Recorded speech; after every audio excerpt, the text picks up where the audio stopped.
Beaumont's land acknowledgement. I'll just say prefatory, my name's Deputy Mayor Penrod, freshly minted. Mayor Daniluk sends his regrets. He's chasing down budget announcements with the provincial government tonight, and so sends his regrets that he can't be with us tonight. My first time chairing a meeting, so be gentle with me, please. The City of Beaumont respects the histories, languages, and cultures of all First Peoples of this land, whether they be of First Nation, Métis, or Inuit descent, and appreciates that their presence continues to enrich vibrant communities across the land. As we gather here in Treaty 6 territory and the homeland of the Métis Nation, we acknowledge that we are all treaty people, and we have ongoing responsibilities to protect and to honor the treaty, the inherent rights of the people, and the land. Moving forward in our agenda to proclamations, we have 3 proclamations this evening, and we begin with a proclamation for the International Day for the Elimination of Racial Discrimination, March 21st, 2025. Whereas the City of Beaumont is committed to the belief that equal opportunity and equitable treatment should exist for all people, and whereas every resident of the City of Beaumont has the right to realize his or her potential, regardless of race, color, culture, or ethnic origin, and live at all times in conditions of dignity, respect, and peace. And whereas, in 1966, the General Assembly of the United Nations designated March 21st as the International Day for the Elimination of Racial Discrimination.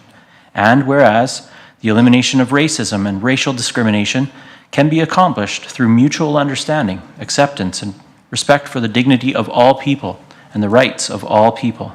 And whereas the elimination of racism and racial discrimination is the social and moral responsibility of each person.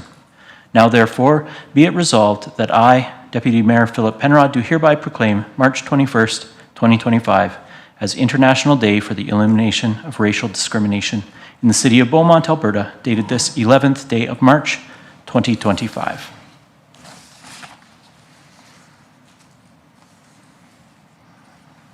Acknowledging World Down Syndrome Day on March 21st, 2025.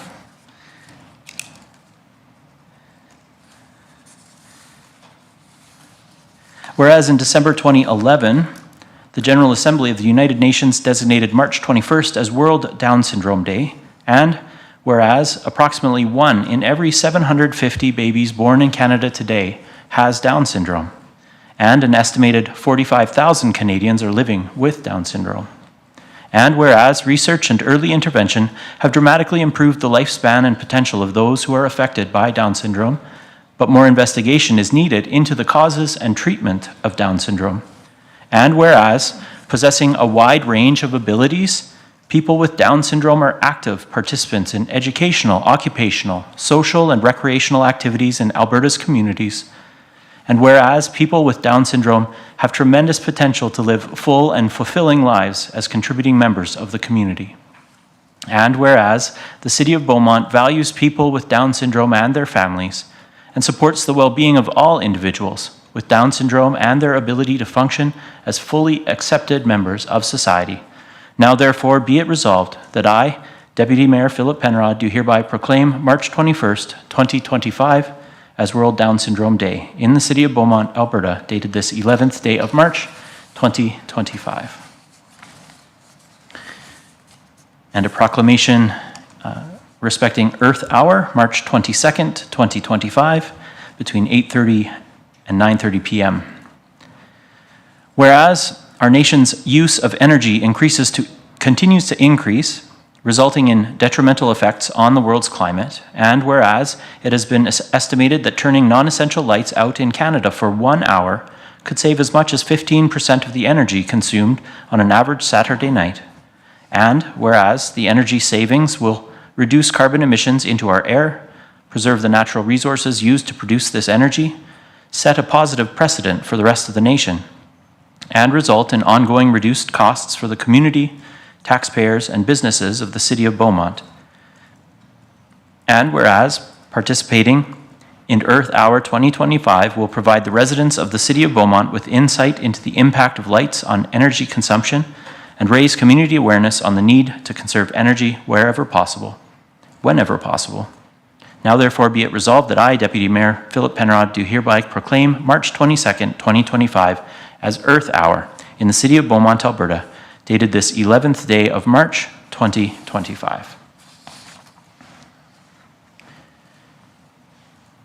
And with that, we'll move forward in our agenda to the adoption of the agenda. Do I have a member of council willing to move the adoption of the agenda, please? Council? Yeah. Sorry.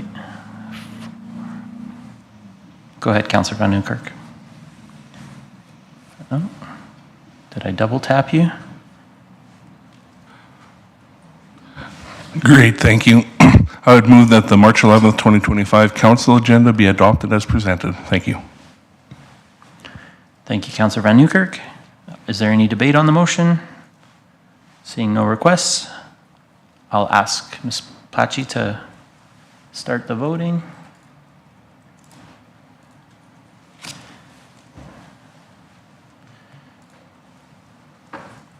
And we are 5 tonight, so motion carries.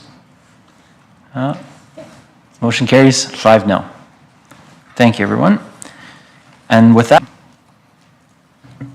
Thank you, Chair. We do have one open form registration for this evening. Ms. Sylvia Chevalier, my apologies if I said your name incorrectly, but if you could make your way to the front. Thank you. Perfect.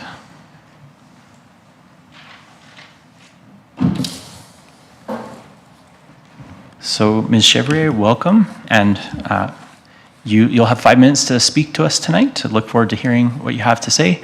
It is incumbent upon me to let you know that you need to speak directly into the mic because it is directional. It's right here in the script. How's that? Thank you.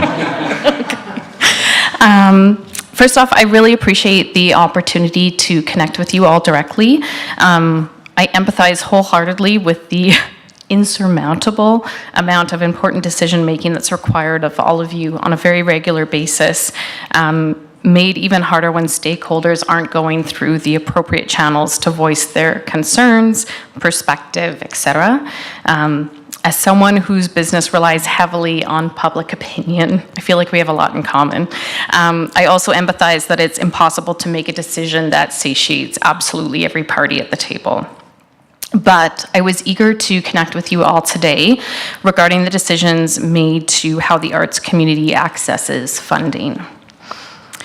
As most of you know, I am the owner of Chartier Restaurant and Mother Bakery by Chartier here in Beaumont. I'm keen to share a perspective on the relationship between businesses and the incredible arts organizations that have been built in and around Beaumont. I'm going to kind of reference a couple of them directly, although I know that the impact of these changes have affected more than just these 2 organizations. But the 2 I'm going to name is the Beaumont Society for the Arts and the Beaumont Music Festival. I wanted to better understand why the funding model was changed, which has resulted in losing some synergy and momentum with organizations that have already had the chance to make some really incredible strides in our community. What I appreciate most about these 2 organizations in particular is their ability to connect art and artists to the public. Their efforts are felt year-round by almost every single age demographic and economic bracket. This connection to the public brings energy to places like Centreville, where there's been a huge investment in the infrastructure to encourage vibrancy. Things like the design guidelines, things like that beautiful park with the fireplace. You have built kind of this canvas that is waiting to get painted, and I feel like these arts organizations are the paint and the hands that actually go onto what you guys have done an incredible job of building. I wanted to give a few very specific examples of how investment in these organizations have had a ripple effect in the business community. Again, I'm speaking on behalf of myself. I by no means want to suggest that I represent every business in Beaumont. This is just from one perspective. Number one, the BSA sources locally for things like catering, printing, and promotion, and all of their event execution. Independent artists who have received funding from the BSA have utilized local organizations for food and beverage and printing. They look to Beaumont first. They're not looking to get the cheapest possible outlet. They are looking to give back to the community. Organizations like Beaumont Music Festival, I mean, they source locally for literally everything they possibly can. Artists, printing, promotion, catering, liquor, food services. I think you would be very hard pressed to find an organization that gives back to the local community quite as much as BMF. I don't know if you guys remember, but our windows were broken by vandals. Pretty horrifically, actually.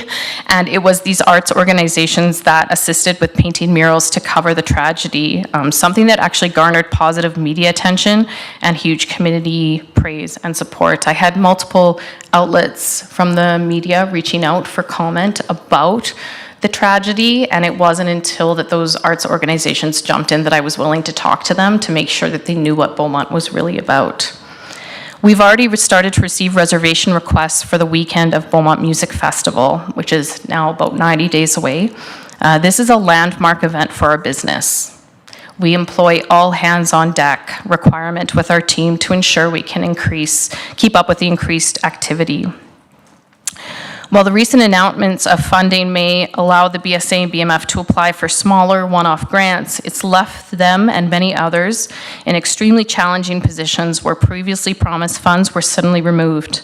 I'm going to put my restaurant hat and analogy on, which might be annoying, but it's like making 17 cups of tea individually, using 17 tea bags, boiling each pot of water individually, instead of making one pot of tea with 5 tea bags to share among friends, saving resources, time, money. Advanced planning is paramount for successful events, something that's almost...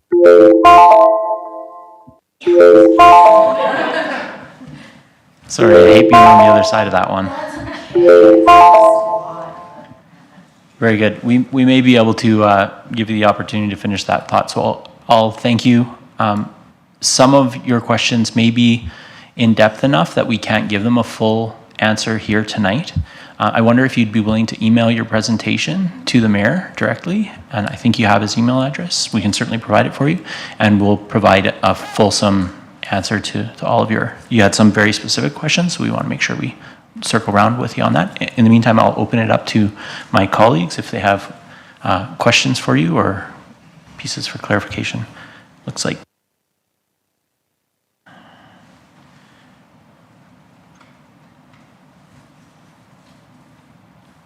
go ahead, Councillor.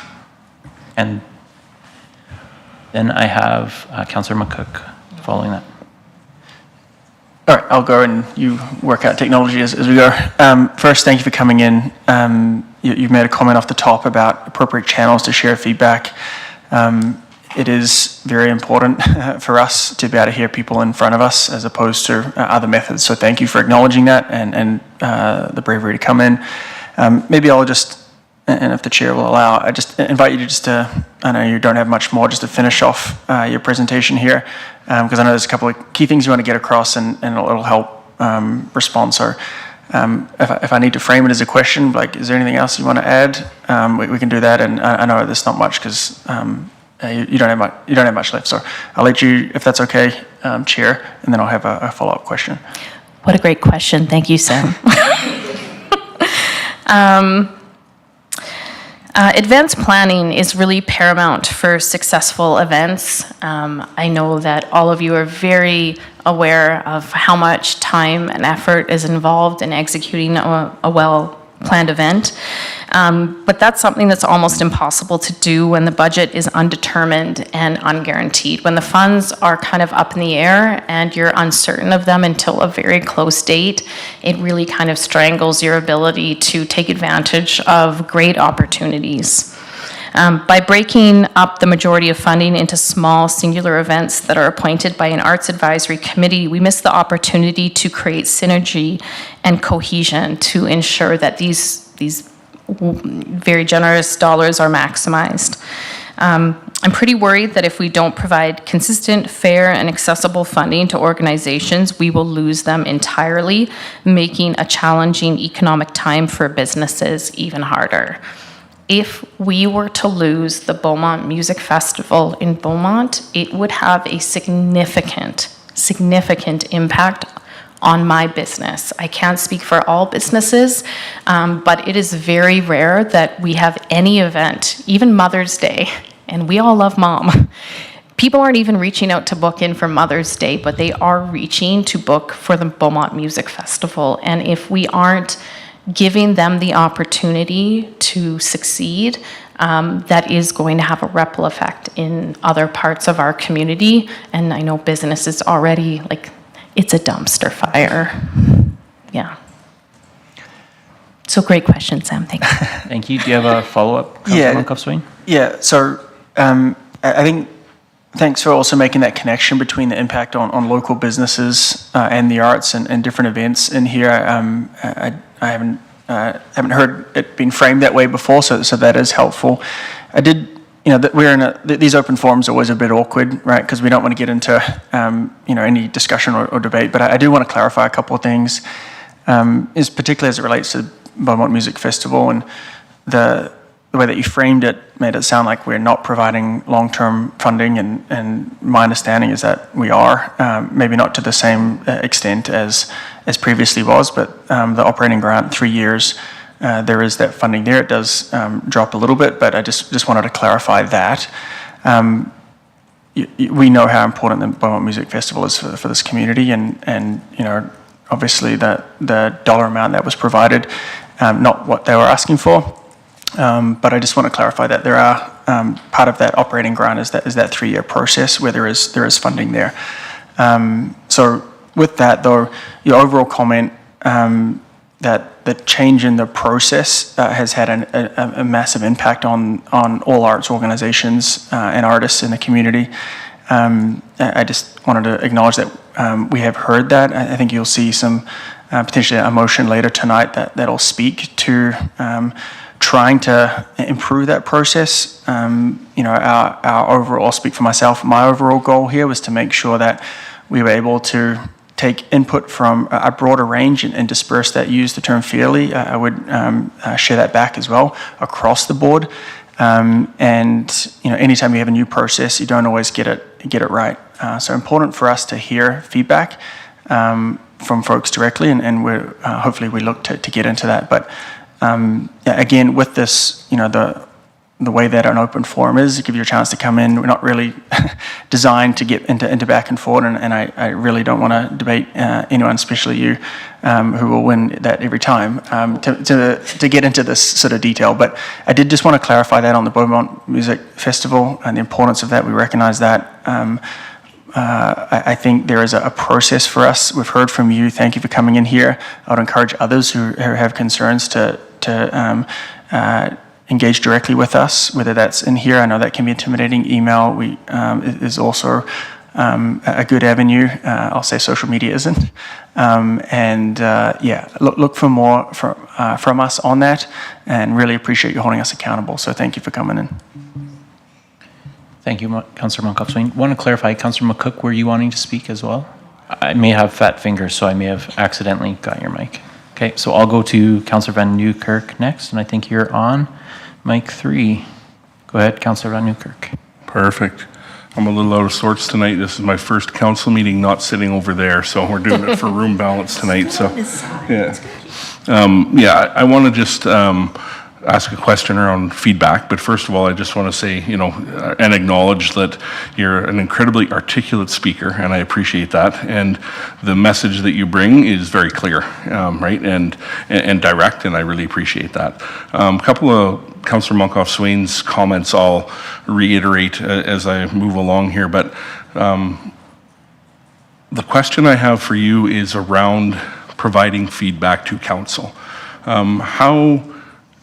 How comfortable are you and those around you, with this body of concerns, in engaging with council and giving direct feedback? I wouldn't say that the barrier is anything to do with the personalities on council. I think that from the business community, it's strictly time. Like, I'm coming off of a 12-hour shift, and I probably wouldn't be here unless I felt it was that important. So I think that often challenges in hearing from the business community isn't necessarily, not knowing the right avenues or not feeling comfortable coming to you directly. It's that with how crazy things are right now, we are treading water. And I've connected with other businesses, like whether that's Kayla at Town Goods or Brandy at Daisy Chain or Deanna at Virtue, like trying to swim forward when you are so busy treading water, that is more the issue. Definitely not a reflection. I think that the council does a really great job of making it known that they are open and able to connect and meet, and you guys make yourselves accessible. It's just, at the end of a 12-hour day, this is challenging. I'm really tired. Thank you. You didn't come across as really tired, so you did a great job with that tonight. But I think that's a perspective that needs to be shared. And I haven't heard it said in that way before, but I understand the pulls on your time. And second part for me is just a comment about social media not being a preferred method for communication. I don't know what has ever been solved on social media, and I don't know what's going to be solved on social media tomorrow. My guess is not much. So for the message you bring, thank you very much. And for those listening, please reach out directly, email council, email the mayor, and there will be responses and open ears with all of the feedback. So thank you. There's never ever been a roadblock to sharing it. So I do appreciate that about council and about the process. It's not a you problem. For sure. Yeah. Thank you for coming in. Thank you, Councillor Van Nieuwkerk. Seeing no other requests to speak, I'll thank you again, Ms. Chevrier, for your presentation today. And just close with the remark that as our city grows and evolves, so must our processes and procedures, and we realize that that's not always a linear piece. Thank you for your presentation this evening, and hope it will help to influence the evolution now taking place in a good way.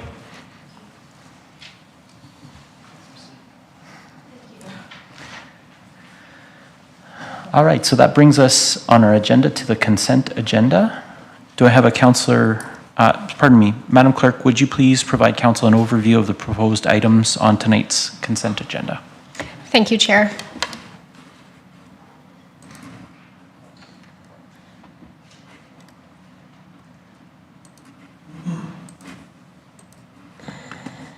On consent agenda for this evening, that council consent to approve the following agenda items without debate. Item 5.1, the regular council meeting minutes of February 25th.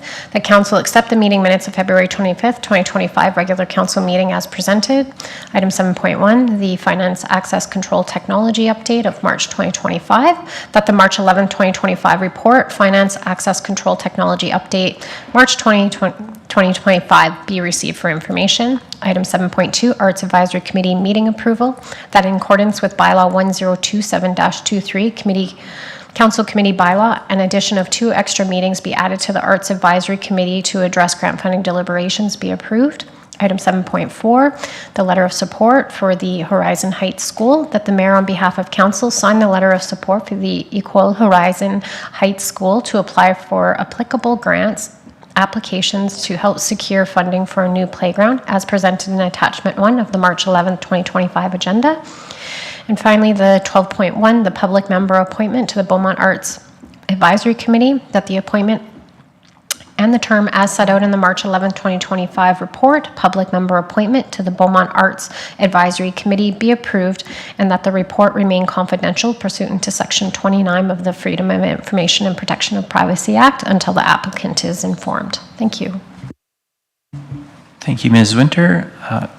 Council, do I have a member wishing to move the consent agenda as presented, or any requests for amendment?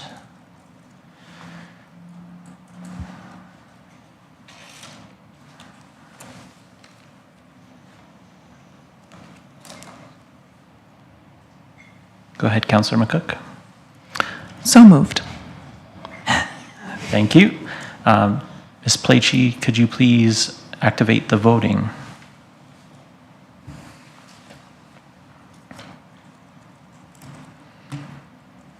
Thank you. That motion carries 5-0.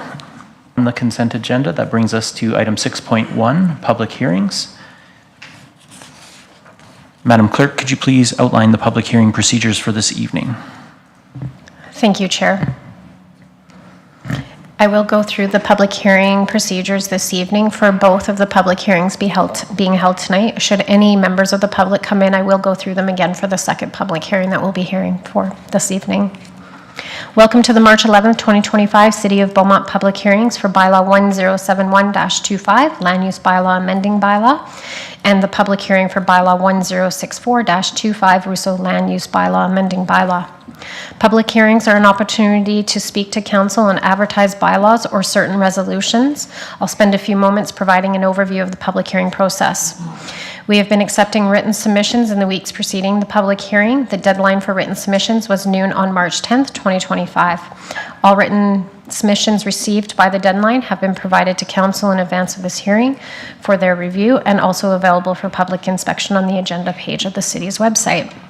Was required by 4 p.m. on March 10th, 2025. Registration to present in person is permitted in advance of the public hearing or at the public hearing.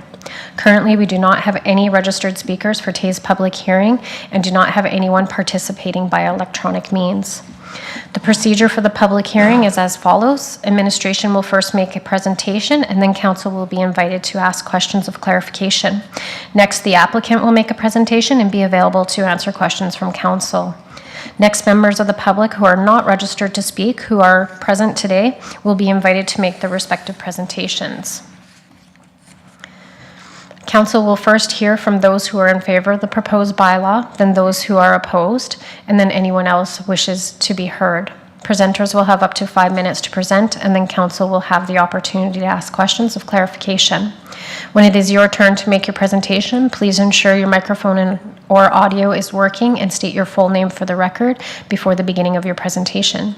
Your 5 minutes will start when your presentation starts, and there will be a clock on the screen in front of you to track your 5 minutes. Please remain at the microphone once you are done presenting, as council may ask you questions following your presentation. Once council has heard all of the presentations, the public hearing will be closed and a regular session of council will reconvene so that council may make the decision on the matter. All of the city's public hearings are recorded as a webcast, which will be made available for viewing on the city's website. Thank you, Chair. Thank you, Madam Clerk. Before we declare the public hearing open, just like to clarify, is Councillor Natellenbos in attendance as yet? No. So just if we could clarify, if Councillor Natellenbos arrives midway through, what is his status and ability to engage the process? Thank you, Chair, for the question. He would have to attend all of the public hearings, so should he come in partway through here, he would not be able to vote on this public hearing, but he would be able to if we have not opened the public hearing for the second bylaw this evening. Okay, so I'll just clarify one more time. Councillor Natellenbos has not arrived in the last 30 seconds. All right, so we'll move forward, and I declare the public hearing open at 6:28 p.m. for bylaw 1071-25, Land Use Bylaw Amending Bylaw, Innovation Park. And I'll now invite administration to make their presentation to us on bylaw 1071-25, and I believe it's Ms. Sharp making that presentation. Thank you, Ms. Sharp. And you are on... I'm not seeing requests on my board here, so let me just figure out which mic you're on. I think, is that a wireless mic? It is. Yes, okay. So should be mic 6. Oh, pardon me. Thank you.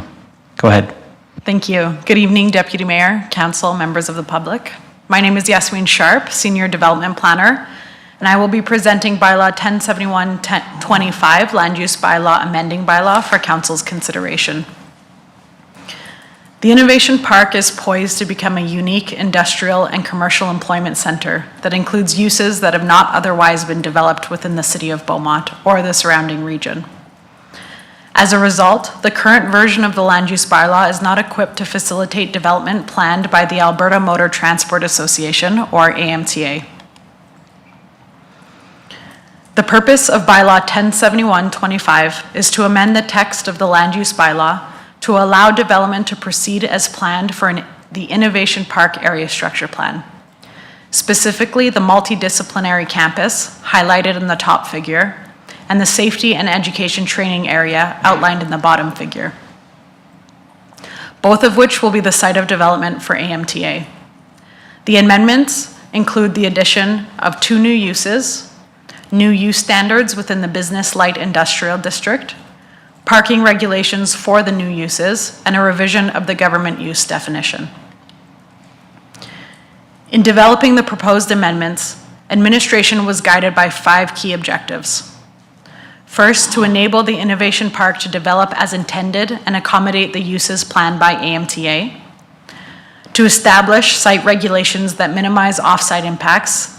This includes potential visual, noise, or smell nuisances, and promote a high aesthetic standard. Restrict the new use from locating outside of the Innovation Park where they would be incompatible with surrounding development. Balance the flexibility necessary to facilitate innovation while establishing clear limitations on what cannot be developed within the Innovation Park area. And maintain the ability for local public services, fire, police, and ambulance, to be established and engage in training outside of the Innovation Park. The majority of the uses intended by AMTA are already contemplated within the City of Beaumont land use bylaw. For example, the multidisciplinary campus may include office use as well as fleet vehicle storage and a maintenance garage, both of which would fall under the existing industrial light use. As a result, the Innovation Park only requires 2 new uses. First, emergency service training facility, which is defined as a development used to support specialized protective and emergency service training, including indoor firing range and protective service exercises and simulations. In the definition, there are several points that focus on what is not included. This is to define clear parameters, for example, no outdoor firing range, and to ensure that local public agencies such as police, fire, and ambulances are able to locate and train outside of the Innovation Park. The second use is motor vehicle training and research facility, which is defined as a paved motor vehicle course specifically designed, constructed, and maintained for training, research, and testing of motor vehicles. It does not include recreational or professional racing. Both of these uses are proposed as discretionary in the business light industrial district and unpermitted in all other land use bylaw districts. The proposed amendment includes use standards for all industrial uses to minimize off-site impacts in areas identified in the high aesthetic standard, low nuisance area. These regulations further reinforce that the multidisciplinary campus, which borders Highway 625 and 50th Street, will be limited to low nuisance activities such as an administrative building and conference space. This amendment is not only applicable to the Innovation Park. As you can see in the map, for instance, the Lawn Business Park has areas identified within the high aesthetic standard area. Specific regulations have also been identified for each of the 2 new uses in order to minimize off-site impacts. For emergency service training facility, limited outdoor storage is permissible if satisfactorily screened. And for the motor vehicle training research facility, particular emphasis is placed on noise attenuation as well as screening. The design of the berm referenced in the regulation will be informed by a noise impact assessment that will be required at the time of a development permit application. The next objective is balancing flexibility with clear parameters. For one, the new uses are explicitly only permitted within the Innovation Park area. In addition, as mentioned earlier, the new use definitions, while being fairly broad, include a list of uses that will not be considered, namely an outdoor firing range and recreational or professional racing track. The emergency service training facility is intended for specialized training that serves the region and requires specialized facilities. The government definition, which currently is where fire halls, police and RCMP stations, and public medical services would be permitted under, have been revised to exclude emergency service training facility. The purpose of this is twofold. First, government is a permitted use in nearly all land use districts, and it would be inappropriate for developments such as those proposed in the Innovation Park to be located anywhere in the city. And secondly, in combination with the exclusions outlined in the emergency service training facility use, it provides clarity on the distinction in the intensity of use between the Innovation Park and typical emergency services to allow local public agencies to continue to train and locate throughout the city. There are also several existing land use bylaw regulations that will support administration's ability to ensure that development proceeds in the Innovation Park as intended. First, the Development Authority is empowered to impose conditions to uphold the intent and objectives of applicable area structure plans.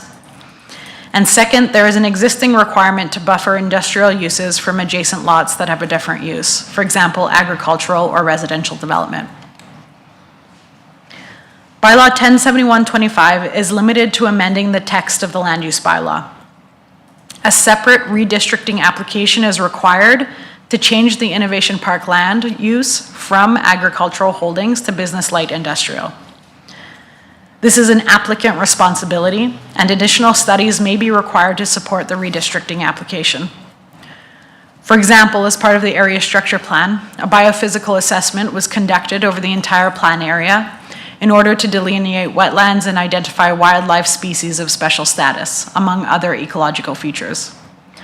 This provides the first layer of investigation and outlines more specific areas that warrant further study. For instance, a natural areas assessment is necessary to assess the water balance requirement for maintaining the existing wetland on the east quarter section of the plan area. This is recommended for the redistricting or subdivision application stage, since it would be affected by several developments and should be conducted at a time when the planned use for the area is further understood. In contrast, the noise impact assessment may be more appropriate for the development permit stage, as it is more specific to a particular development. For example, required as part of the driving track permit application. The amending bylaw was circulated to adjacent municipalities, internal departments, external agencies, and landowners within the Innovation Park plan area, and no comments or concerns were received. The public hearing was advertised in the local newspaper for 2 consecutive weeks, and notices were posted on the website, sent to landowners and agencies in accordance with the Municipal Government Act. Therefore, administration is recommending that following the public hearing, bylaw 107125, a bylaw to amend the land use bylaw, be given second and third reading. Administration is available to answer any questions that council may have on this bylaw. Thank you. Thank you, Ms. Sharp, for that thorough presentation. Council, any members have any clarifying questions for administration?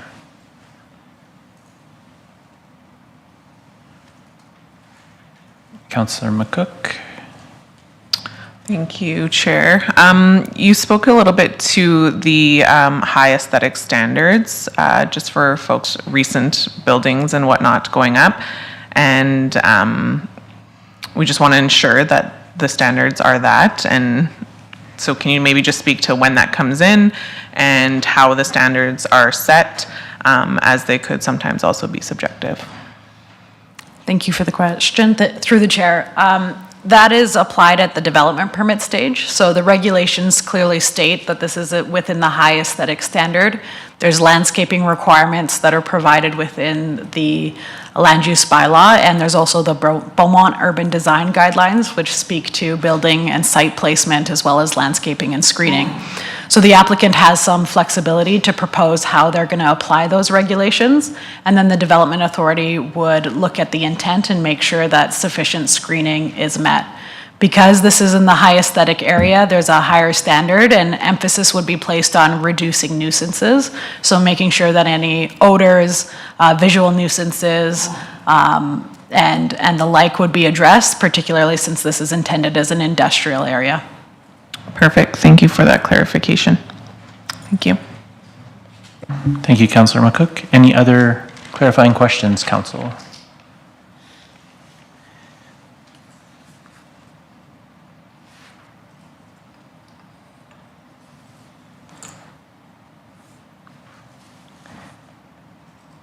Okay, at this point, I'll ask if there's anyone here that wishes to speak in favor of bylaw 1071 1071-25? Seeing none, I'll move on to ask if there is anyone here wishing to speak in opposition of bylaw 1071-25. Seeing no one, we'll ask if there is anyone here this evening who deems themselves to be affected by bylaw 1071-25 who would like to come forward.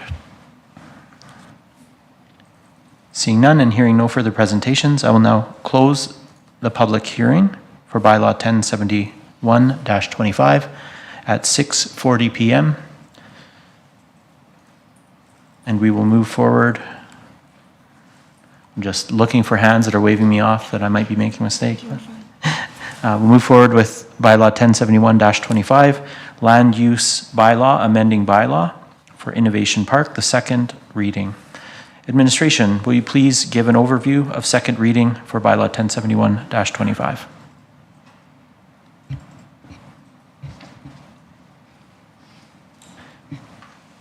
Thank you.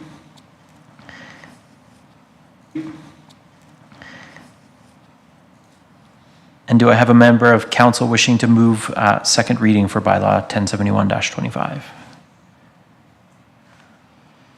Councillor Barnhart. Thank you very much, Deputy Mayor. I move that bylaw 1071-25, land use bylaw amending bylaw Innovation Park, be given second reading. Thank you, Councillor Barnhart. Floor is open for debate. Are there any councillors wishing, do you wish to speak to your motion? I would just like to say that this is a development that I think is a game changer for the city of Beaumont. I think that's been said many times, and I certainly agree.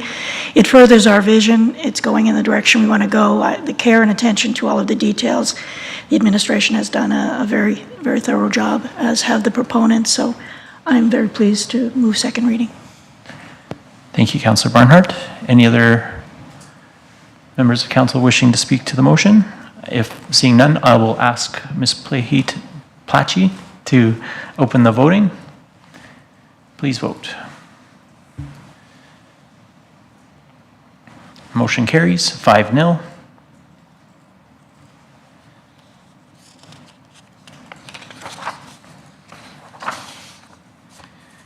And do I have a councillor wishing to move third reading on bylaw 1071-25? Go ahead, Councillor Van Newkirk on 3. Yeah, thank you, Deputy Mayor. I would move that bylaw 1071-25, land use bylaw amending bylaw Innovation Park, be given third reading. Thank you. Councillor, do you wish to speak to your motion? The floor is open for debate. Is there anyone wishing to speak to the motion at this time? Seeing no requests to speak, I'll just echo my colleague, Councillor Barnhart's sentiment that this is a game changer. We're very thankful for the methodical work of administration on this and the consultation with our municipal neighbors, our direct neighbors on the land, with business interests, and with the public in general. We look forward to moving this process forward. I will ask you to, it looks like the voting is already open. Go ahead and vote. Thank you. The motion carries unanimously, 5-0. And with that, we come to 1064-25, Rousseau Land Use Bylaw Amending Bylaw, public hearing, with second reading to follow. Madam Clerk, do you wish to reiterate the public hearing procedures again? Thank you, Chair. We did not have any individuals coming in after reading the procedure, and we don't have anyone attending electronically, so I think we are required to move forward with administration's presentation. Thank you, Ms. Winter. And I'll just clarify that Councillor Natellenbos has reached out and clarified that he is unable to attend tonight remotely, so we'll move forward. And I declare the public hearing open at 6:44 for bylaw 1064-25, Rousseau Land Use Bylaw Amending Bylaw. And I'll invite administration to make their presentation to us on said bylaw, and I believe it's Ms. Kohlenbrander making the presentation. Oh, and you couldn't be at the same mic. It is the same mic, yes. Oh. 7 or 6? I think it's 7, right? There we go, 7. Thank you, Deputy Mayor. And good evening to Deputy Mayor, Council, and members of the public. My name is Brenda Kohlenbrander, Council, and members of the public. My name is Brenda Kohlenbrander, and I'm a long-range planner representing long-range planning to present Bylaw 1060. So, Neighborhood Land Use Bylaw Amending Bylaw. Joining me tonight is Joannis Wong, the Manager of Long-Range Planning. And with us tonight, we also have two representatives of the applicant, Qualico Communities. So we have Shane Guerin and Nicholas Carrolls, who will be providing a brief presentation after the administration presentation, and they'll be available to answer questions afterwards.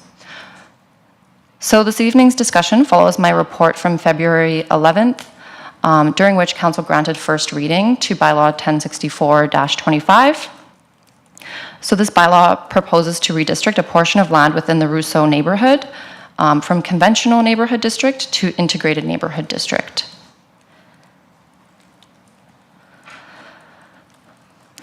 So just to provide an outline of what I'll go over in my presentation, I'll provide a bit of an overview of the proposal, and then context. So I have an aerial map just locating this within the context of the larger area, and then a couple of site photos to provide additional context. I'll go over some policy analysis, so just going over how this proposal aligns with the higher level plan. Community insights, so I'll go over the circulation process that took place, and then I'll end with administration's recommendation. On September 18th, 2024, Qualico Communities submitted an application to redistrict a portion of land in the West Beaumont area in the Rousseau neighborhood. So the map on the screen shows the redistricting area, which is 0.8 hectares or roughly 2 acres of land. The rationale of this application was noted in the application as to facilitate narrower townhouse development than currently permitted under the CN district. And as requested by council at first reading, the applicant will be able to provide a little bit more rationale in their presentation on the intent with this application. This application involves a mapping amendment to the land use bylaw to redistrict this area from CN to IN.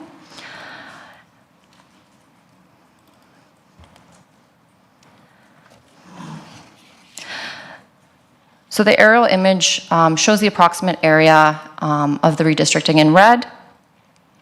And just to situate it sort of in the surrounding context, to the north, you have largely low-density residential development with some medium-density development, which does include some duplex, triplex, and fourplex development. To the south is largely undeveloped, but has been cleared and partially subdivided for future low-density residential, as well as some medium density in the form of townhouse development. And then there's a school site just southeast or east of 66th Street, so sort of in the southeast corner there. And then directly east is undeveloped land cleared for future low-density residential development. And to the west, directly west of the redistricting site, is low and medium density residential. And to the west of Range Road 243 is an agricultural property. So the red dashed area shows you sort of the approximate location of this proposed redistricting. So this is looking northeast from Range Road 243. And then we have another site photo just showing the same site from the northwest. So this is looking northwest from 66th Street. So when administration evaluates redistricting applications, we look at whether it aligns with the higher level plans and policies and whether the proposed use is compatible with the surrounding context. Administration believes that this proposal meets the intent of the IN district. It's a rear lane product that is being proposed, and townhouses are quite typical in this land use district. It also aligns with the higher level plan. So the higher level plan in this case is the Rousseau outline plan. The development concept, which is sort of the high-level like land use map, that has designated this area as low and medium density. The outline plan also has set a maximum density of 40 units per hectare for lands designated low, medium density residential. And the Rousseau neighborhood at full build-out would approximately be about 34.5 units per hectare for the low, medium density designated properties. So the proposed development is compatible with the surrounding context, which consists largely of existing and future residential areas. And it would introduce a greater diversity in housing options by incorporating this slightly narrower townhouse product. But again, we do see in this neighborhood there are already some other types of housing like duplexes, triplexes, and fourplexes. So initial circulation of this redistricting took place between November to December 2024. The application was circulated to the public via newspaper ads and via our website, to impacted agencies and internal departments via email. Since first reading on February 19th, administration sent mailouts to adjacent landowners within 100 meters. So that was 48 letters in total, and sent emails to external agencies and internal departments notifying them of the public hearing. Administration also placed advertisements for the public hearing in the February 21st and 28th editions of the Beaumont News, and posted a public hearing notice on the city's website on February 21st.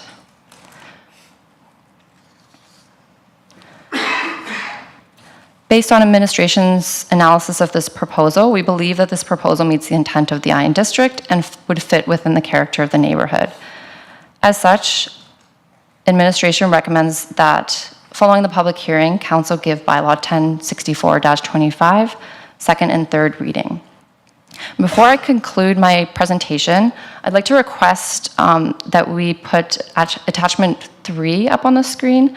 I just want to draw attention to this, which I did not include in my presentation, but this is showing the Rousseau outline plan development concept. So I just want to highlight the specific areas that are designated as low, medium density.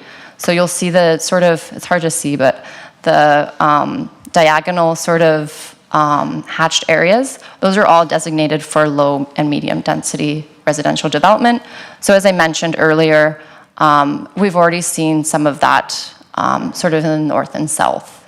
So yeah, I just wanted to highlight that. And yeah, so that concludes my presentation. Administration welcomes any questions from council. Thank you. Thank you, Ms. Kohlenbrander. And I'll ask if there's any members of council that have any clarifying questions for administration at this time. Seeing none, go ahead, Councillor Monkoff-Swain. Just to be triple clear on the process, just because we're not asking questions of administration now, depending on answers, we may come back to you. Like, we just want to make sure that we're allowed to go through that process and recycle back to administration. Just help me clarify that. Thank you for the question. Go ahead, Ms. Winter. Thank you, Chair. Through you to Councillor Monkoff-Swain. Yes, that is correct. The procedure that I went through, the applicant will make their presentation. They will stay up at the microphone until council asks the questions. Should council have any questions within this public hearing, they can ask those questions, or if it's more suited to second reading, they can ask the questions at that time as well. For both applicant and then administration. The applicant is during the public hearing, Right. not during second reading. Thank you. Thank you. Any further clarifying questions? Thank you. Then at this time, I'll ask the applicants to come forward on behalf of Qualico Communities. Welcome to, I'm going to attempt the names and you correct me. It's important to get names right. Shane Gerain? Putting that? Go ahead. It is Shane Gerain. Thank you, Gerain. Councillor. Go ahead with your presentation, gentlemen. This is my colleague from Streetside Developments, Nicholas Carls. So, Good evening, members of council. Happy to be here tonight. Again, my name is Shane. I'm here on behalf of Qualico. I'm going to need more than 5 minutes, so I'm happy that clock's not on. But it won't be much longer, so I will walk through it. But anyway, we're here on behalf of Qualico, a trusted real estate company with over 70 years of experience in creating sustainable, vibrant communities, including several communities here in Beaumont, such as Citadel Ridge, Beauval, Goudreau Terrace, and of course, Rousseau. Those not familiar with the company, and I gotta pay attention to this, we're a fully integrated real estate developer with operations across Western Canada. And when we say fully integrated, what we mean is that we offer the entire span of real estate, including community development, property management, housing, along with companies that support the home building industry. Our motto is helping build better cities, which reflects our commitment to creating communities that provide quality housing, contribute to the growth and well-being of the cities we serve. We're focused on building not just homes, but vibrant, sustainable neighborhoods where people can thrive. As administration spent some time explaining, we're here to seek your approval for a land use bylaw amendment to change the zoning from CN to IN to allow the development of a block of more compact townhomes in Rousseau.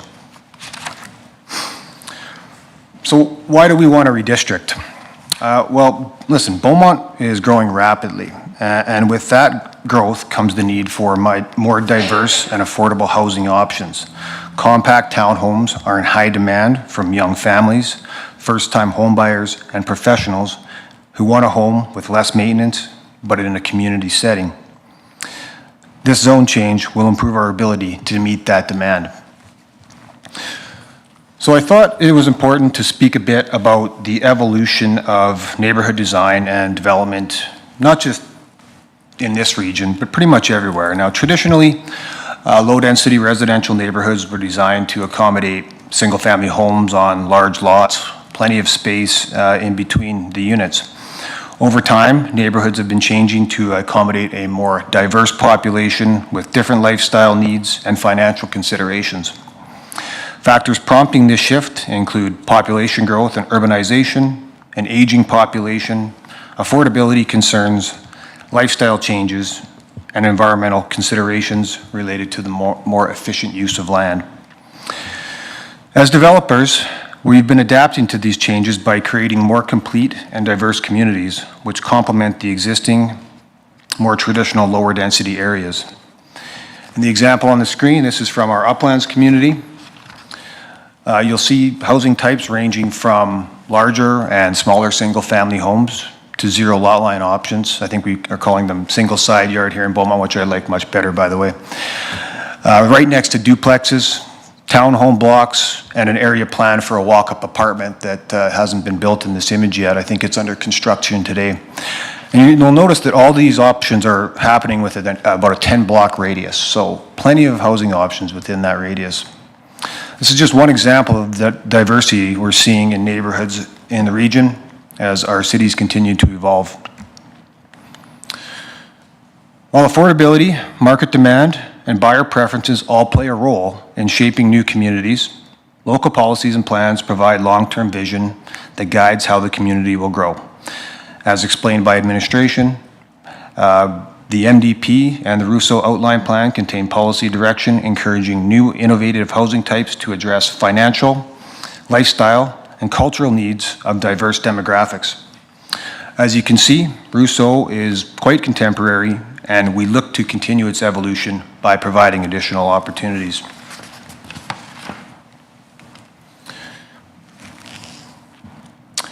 This land use change will allow us to take another step towards meeting extremely high demand for compact townhomes.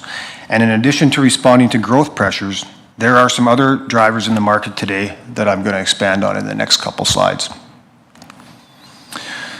This slide I found interesting, and I was really unaware of this, as we started, looking at things, but we're seeing a dramatic rise in what we call single-person households. So looking back at this chart, since 1960, we've seen we had a 13% of households in Canada were single-person households. That has increased to 29% in 2023, more than doubling over that time frame. But what's more alarming is this is expected to increase to 40% of all households in Canada by 2041. In April 2023, 58% of rental households in Canada were single occupancy. So the demand is intensive and it's growing. In addition to that, this chart here is showing, specific to the Edmonton Census metropolitan area, housing starts per 10,000 population by dwelling type. And the key here is that currently most purpose-built rental properties make up almost all of the walk-up and condominium market. So the walk-up apartment condominium market. So minimal units are being built for the purpose of sale. So there's an entire segment of the market that are losing an option there for purchase. And as such, townhomes present a fee-simple home ownership opportunity that makes sense for a lot of people without having a condo attached to it. And I pulled this from CMHC. My friend Nicholas might say the number of 92% is even higher than that, but again, really no apartment buildings in the region right now are being built for sale. I wanted to share this from the affordability aspect, really just to show what we currently have in the Rousseau community, and these are the average starting prices of homes. So front single detached standard about $655, meaning a qualifying income of $157,872, and I'm using rates from Q4 of 2024. Front single side yard, I got it right on this particular graph, starting at $516,000. Qualifying income of $125,700. The list goes on, and you can see the townhome we're currently permitted to build in Rousseau at 20 feet is starting around $425,000 with a qualifying income of about $103,000, almost $104,000. This is just a range of different products that are currently being built in the region, and realistically, we're trying to paint a picture of affordability. The 18-foots are not currently permitted in the CN zone. That's one that we would like the opportunity to build. 16-footers are also not permitted in the CN zone. Also something we want the opportunity to build, although we're transparently saying that they're not particularly marketable for certain criteria. And then we are seeing a plethora of other products being built in the region from 14-foot to 11. And I know there's 10-foot townhomes that are looking to move forward to market, but you can see on the 11-footers, those are available in condominium only, meaning not fee simple lots. So we can dig into that. And then this is just a little bit of information on some of the details you'd get, like the 18-foots have 3 bedrooms, 4 parking stalls if in most circumstances. 12 to 16-foot townhomes offer very similar opportunities for potential buyers at very attractive price points. Enough about us. So, and I probably don't need to go into this, but why does this make sense for Beaumont? Well, at the end of the day, our job here at Qualico is to offer quality communities, quality housing options within those communities sensitive to the needs of the housing market. As we've established, there's tremendous demand for fee-simple townhomes. There are almost no apartment condominiums for sale, and success of our business and the cities we serve requires that we collectively ensure our communities evolve to match the needs of the community. Moving back, why does it make sense for Beaumont? Well, we think it's a step in the right direction as a more sustainable form of development. It offers housing diversity, which is important for affordability and community resiliency.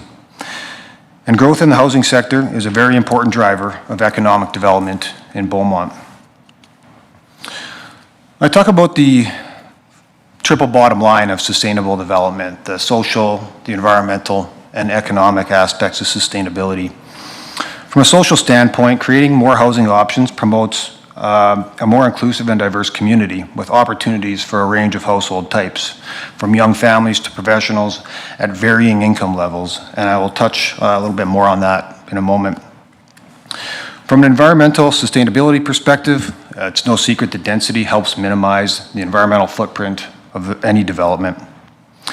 And from an economic sustainability perspective, compact housing forms make efficient use of the services we will be installing, such as roads, water, sewage systems, as well as soft services like parks, rec centers, etc.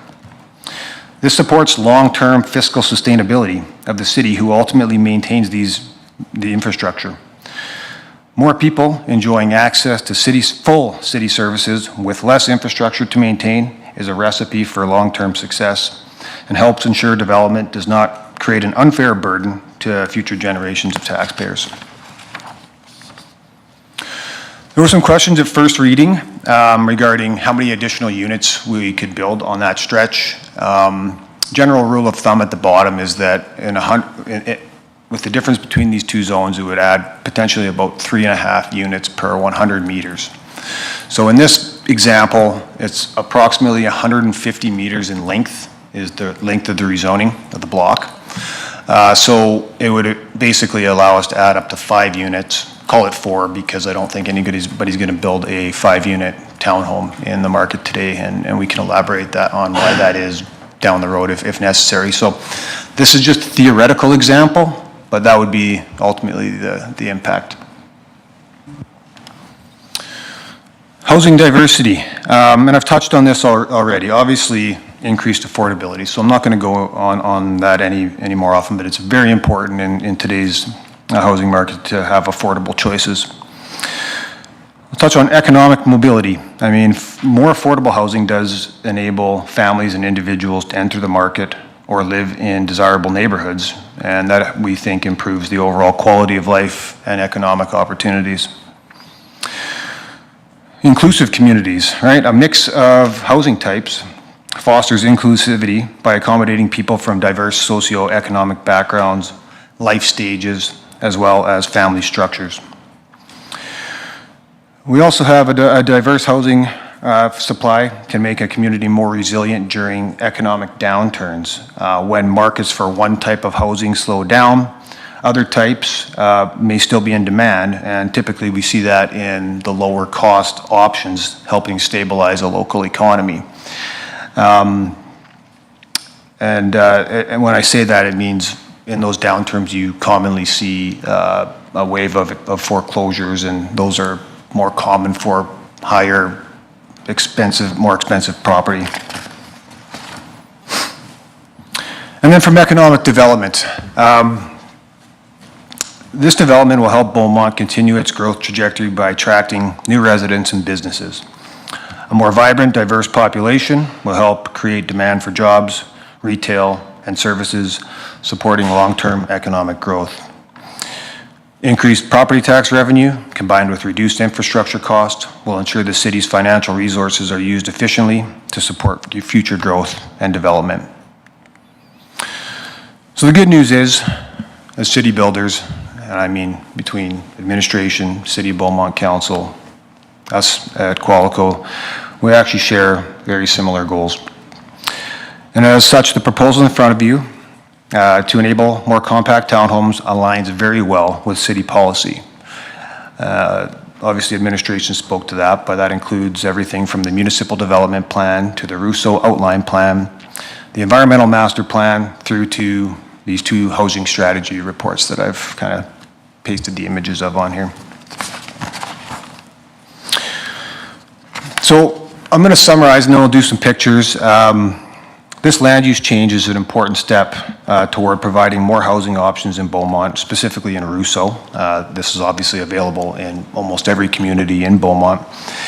And supporting the city's growth, we believe this development benefits the community, can enhance livability, and aligns with the city's sustainability goals as ingrained in the policy framework. We respectfully request your approval of the land use bylaw amendment application in front of you today. So maybe I don't know, do you want to walk through these images that I've stolen from your website? I'd be happy to. Good evening, Deputy Mayor and Council. Thank you so much for having us tonight, and I will happily take you through the pictures that Shane stole from our website.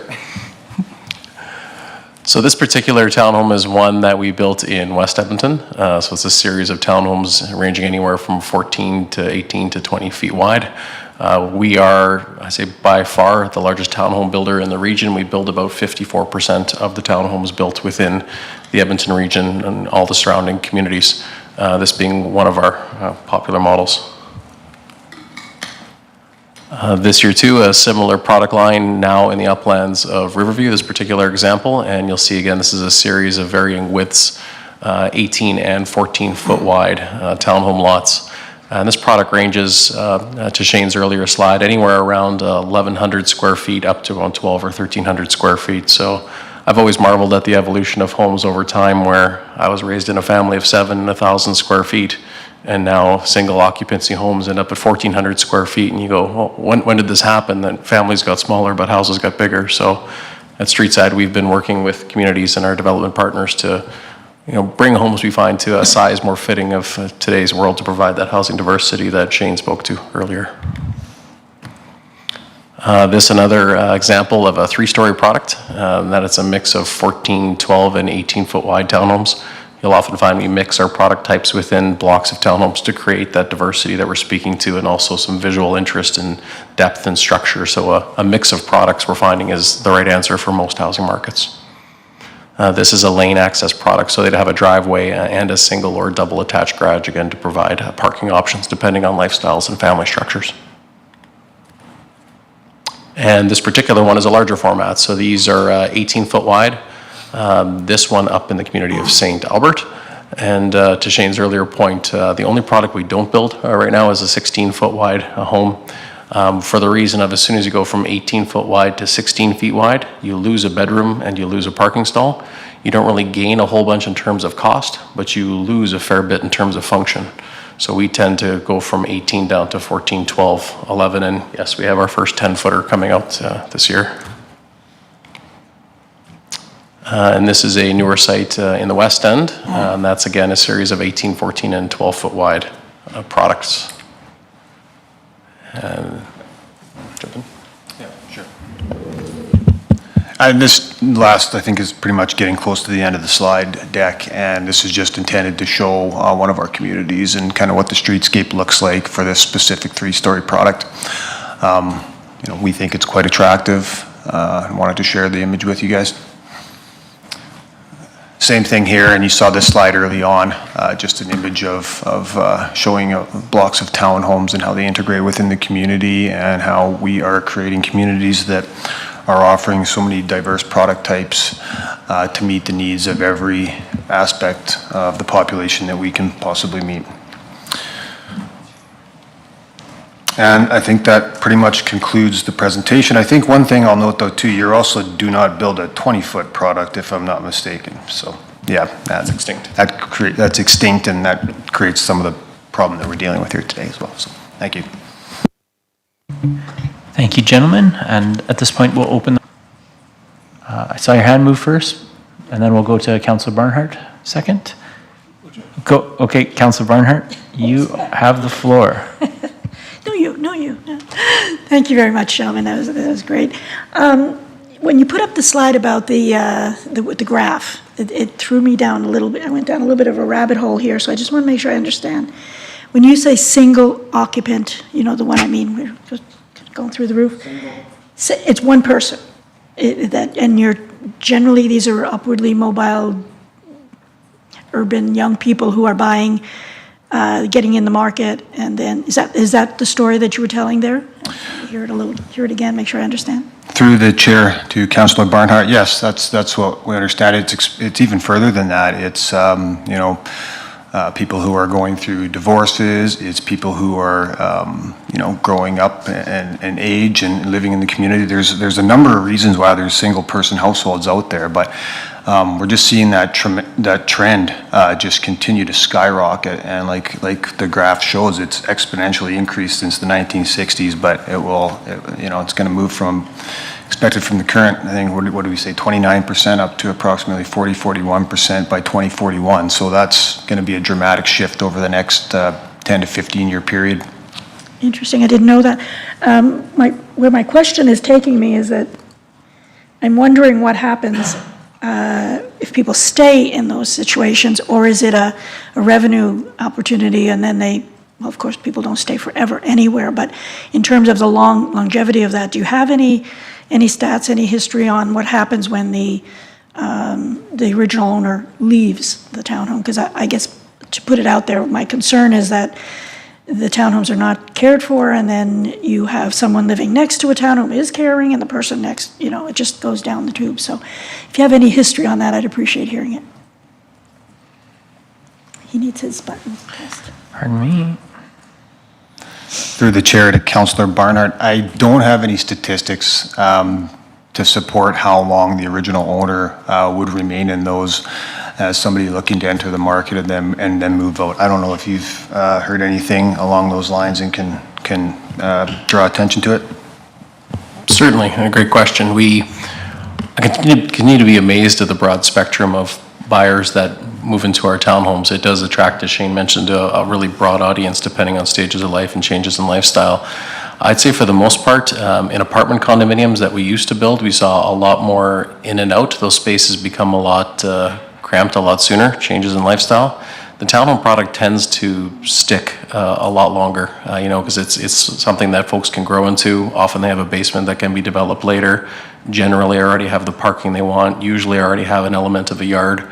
So we do find a townhome buyer sticks a lot longer because that product does span different stages and reasons of housing, a lot better than other product types. So it lives more like a single family home in terms of its use and staying in the market. And maybe I'll add, one of the other things we're definitely seeing is the high demand for low maintenance property. People, I feel it. And most of us probably do, maintaining our lots. Sometimes you just say to yourself, I really wish I didn't have all this grass to mow and all this snow to shovel. Yeah, Deputy Mayor, could I ask one further? One more, yep. Yeah, just following up on that. I'm hearing that is a demand, but I'm also hearing a demand for bungalows, and yet that's not what's coming out on the market. So I wonder if you could speak to that, why this is the direction you went and not that way. Thank you. Through the chair to the councillor. We do also build a bungalow product, 4 or 5 different sites within the city. We find that a bungalow lot needs to be just about perfect in every way. Generally, the folks moving into bungalows have owned a few homes. They're usually in a position where they can take all the time they need to make the right bungalow decision. So we find that as much as it's a big population, it's actually a very small segment of the housing market. So we do have bungalow offerings, but not too many of them. Frankly, they're actually usually quite slow to be absorbed. And I think, to Shane's earlier point, the townhomes appeal to a very broad audience. The bungalows appeal to a very specific audience, and then sometimes they become slow movers because they're somewhat of a specialized product, is what we've experienced at least. Guess I'm in that.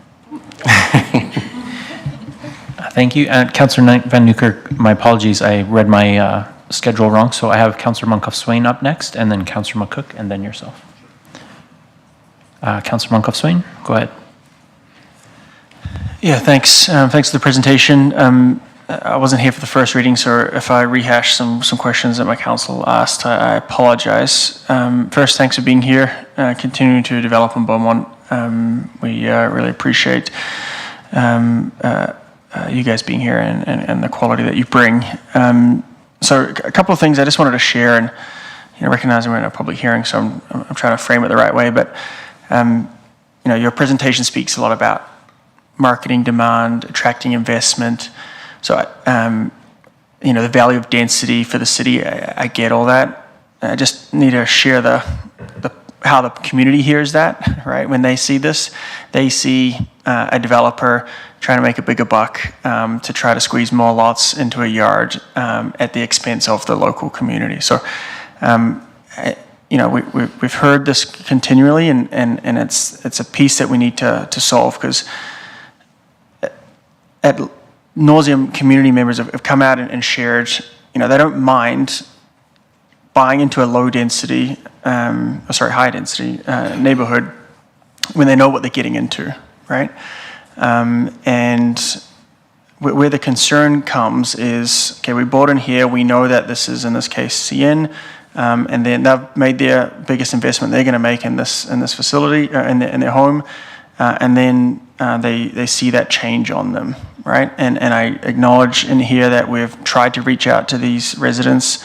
Obviously, there was a postal strike initially, but then that mailed to those folks within 100 meters. But that's the biggest feedback, and it's not necessarily to this site. But so my questions, my comments are more general, that they know what they're buying into. It's when something changes on them, that's where the concern is coming from. And I think the biggest feedback I've heard generally is that communication. Now, we've heard from different folks earlier around everyone is busy. It doesn't surprise me that we didn't hear any response, that no one's showing up here tonight. And I think you guys are well aware that that doesn't mean that no one has any concerns. It just mean that people haven't had the time to get into that. So just to start with that, I guess the impact, and maybe if we could get the map up here. So obviously maybe I shouldn't say obviously, there are existing homes along 46 Ave that kind of back into, that would back into this redistricting, right? So just clarify that, and maybe we could try to zoom in here. So 46 Ave kind of coming east-west there. There are houses just north of where that arrow is. Can you just confirm that? Yes, that's correct. And so if I've made that purchase in that spot, recognizing you're talking about additional 3 units in that little spot, but just to clarify, if I've made that investment there, and I've made that investment looking at this as a CN district, and now the impact for them is behind them directly, recognizing there's that lane there, but behind them directly, that density is going to increase. And so I think what we're hearing is, okay, I've made that investment and now you're changing it. Me personally, I understand the value of getting, and the market demand that is there. You've heard from Councillor Barnhart about other different market opportunities. Every one that comes in front of us keeps going to smaller lot sizes, and I get that. I think that the challenge that we have is, and nothing that you can do about this, but the challenge we have is we go through this process, and then residents who are busy, they don't hear enough about it, and then when you go in to start developing it, now we're impacting, and the big issue that you're well aware of is parking and the impact of that. So I think personally that's where I really struggle with this process. And again, this is nothing that you can do about it. You've done everything you can. You've tried to notify as much as possible. But I just wanted to share that perspective, more broadly, that this is where we're hearing a lot of feedback around when we're changing these sites. And I'm sure it was asked earlier, if this doesn't move forward, then you would need to develop that within the lot widths that are provided. So.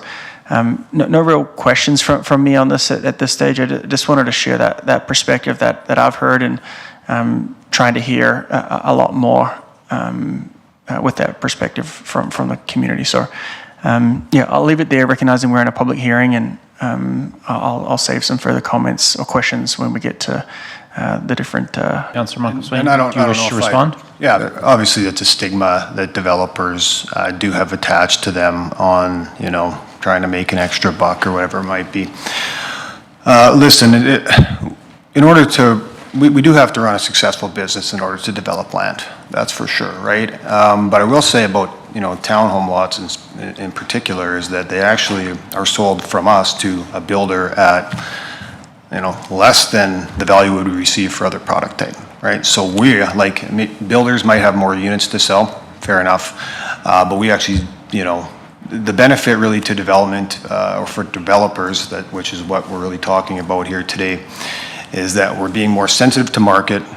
We hope those products will sell to more people faster, which might help us improve our internal rate of return over time, right? Our biggest risk for development and running a sustainable business is really time, okay? But listen, we're familiar with all those challenges. We deal with it in all the communities, so I appreciate you bringing it up today.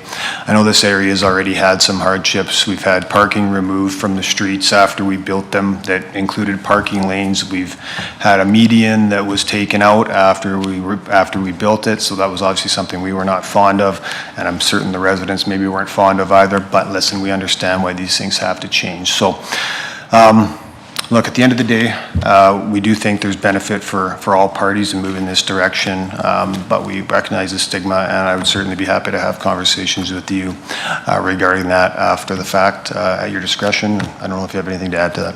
Very well. Thank you. And Councillor McCook, to you. Thank you, Deputy Mayor. Appreciate you guys coming out and appreciate clarifying the intent here and speaking to market demand as well. We saw a variety of product types that you were able to highlight. Will there be any change in height? So there was some 2 stories, there was some 3 stories. Can you speak to that a little bit? There won't be any change in terms of height.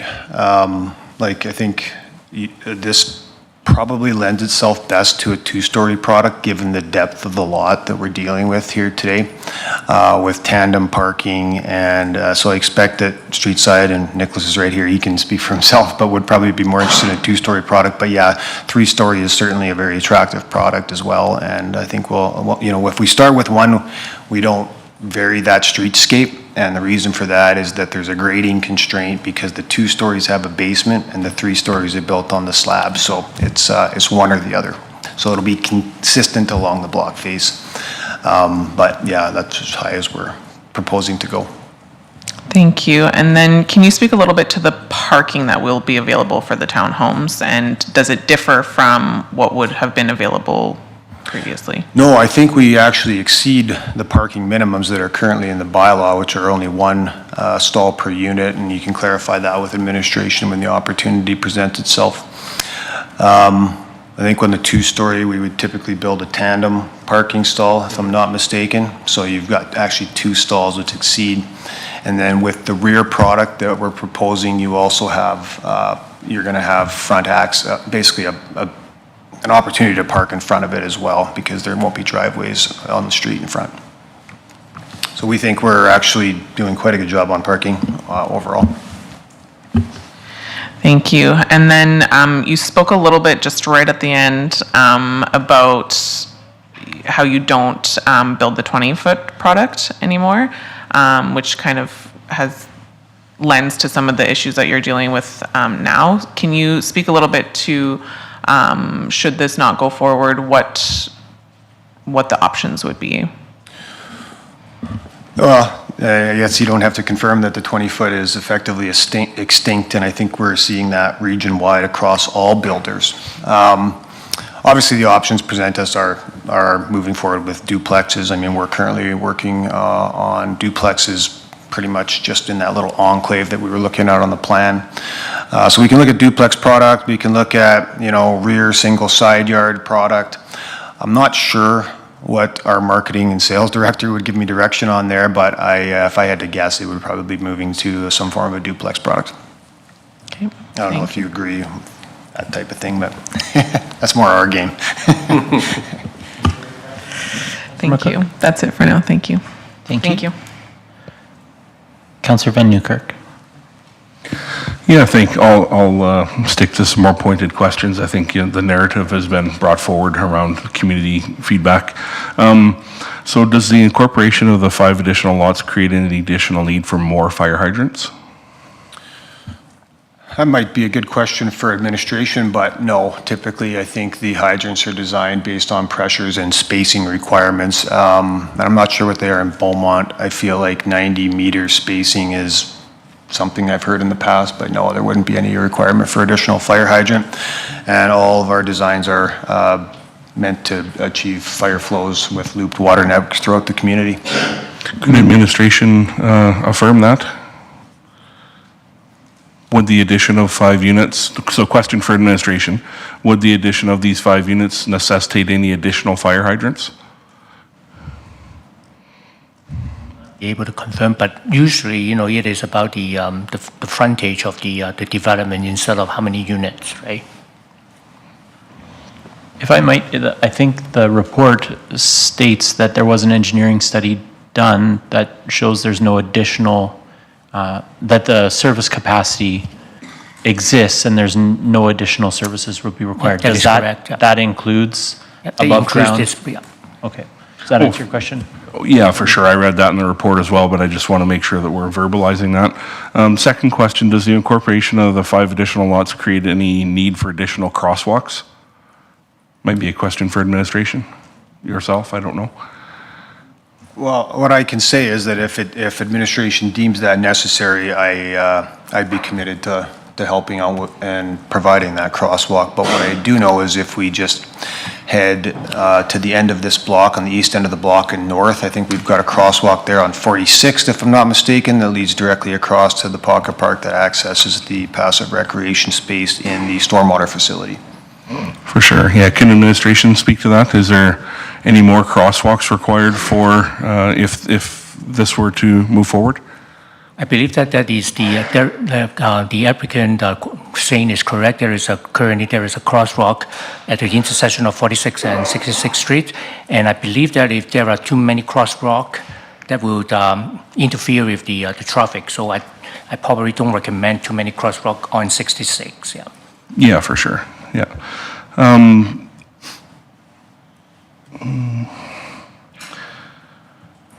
So I'm going to rephrase this question that I had here. So in the presentation, it stated very clearly that 5 additional lots would be generated by reducing the lot widths, and it was math on the 3.5 and 100. Just a clarification, it could be generated on a theoretical maximum.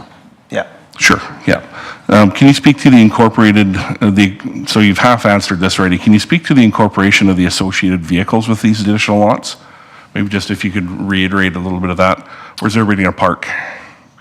Well, like I think we've said, compact units actually, like when you actually go down from an 18 and go below 18 foot, I think your parking actually is almost like, it's almost improving, and maybe I'm going in the wrong direction here.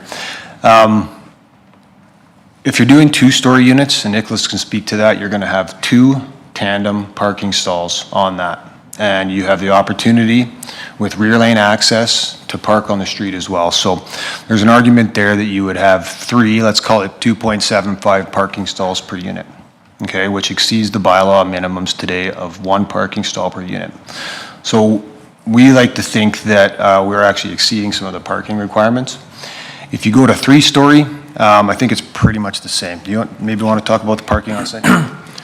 Certainly. I mean, we track parking very carefully on our sites. We know it's people, pets, parking. Those are the 3 things you want to be sure you get right in any housing development, the 3 Ps.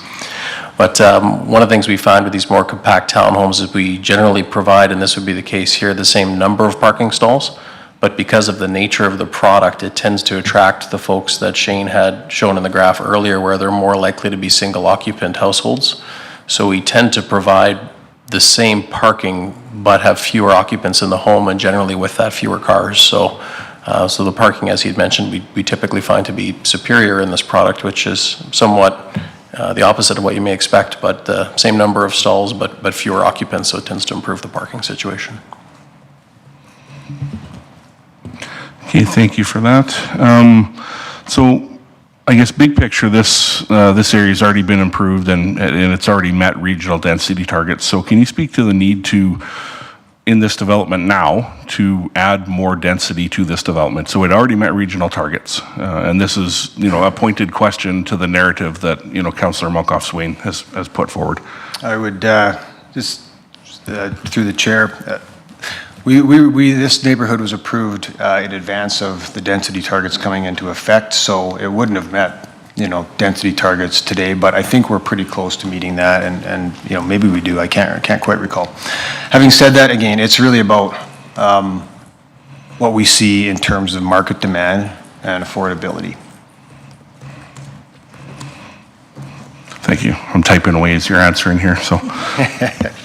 Any further questions? Yeah, Councillor you bet. I Brennan? got about 3 more, so. Okay, I don't see anyone lined up behind you, so go ahead. Sounds good. Do you anticipate wanting or asking for any additional shifts from CN to IN in this neighborhood? This is a one-off here tonight, or are we going to see more of this? So not in this community. This stage is going to represent the finish of the Russo community. We will still have another development moving forward, hopefully next year, on the east side of Russo, up against Don Sparrow Lake. That is, again, to speak to the mix of products we offer in a community, predominantly larger single-family front-attached homes. So not within Russo.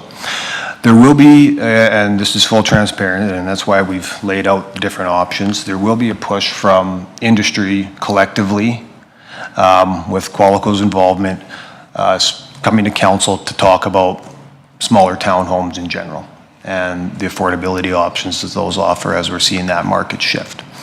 I'm just saying that that's not the amendment we're looking at here tonight, so I want to be clear about that, but I also don't want to be accused of some sort of a bait and switch, which is also not the intent, right? But the 14 foots are approved, I think, in every municipality in the region today, with the exception of Leduc and Beaumont. And we're going through the same process in Leduc as we speak, and so that's likely coming forward, but not in Russo. Okay, thank you. Yeah, and one of the reasons that I'm asking these pointed questions is to allow you to respond in that way, right? Like, so it's clarity, right? So that's the spirit of the questions I'm bringing forward. Would we be able to go to the charts that had the home differences and the pricing on them? Could we pull that up, please, and thank you?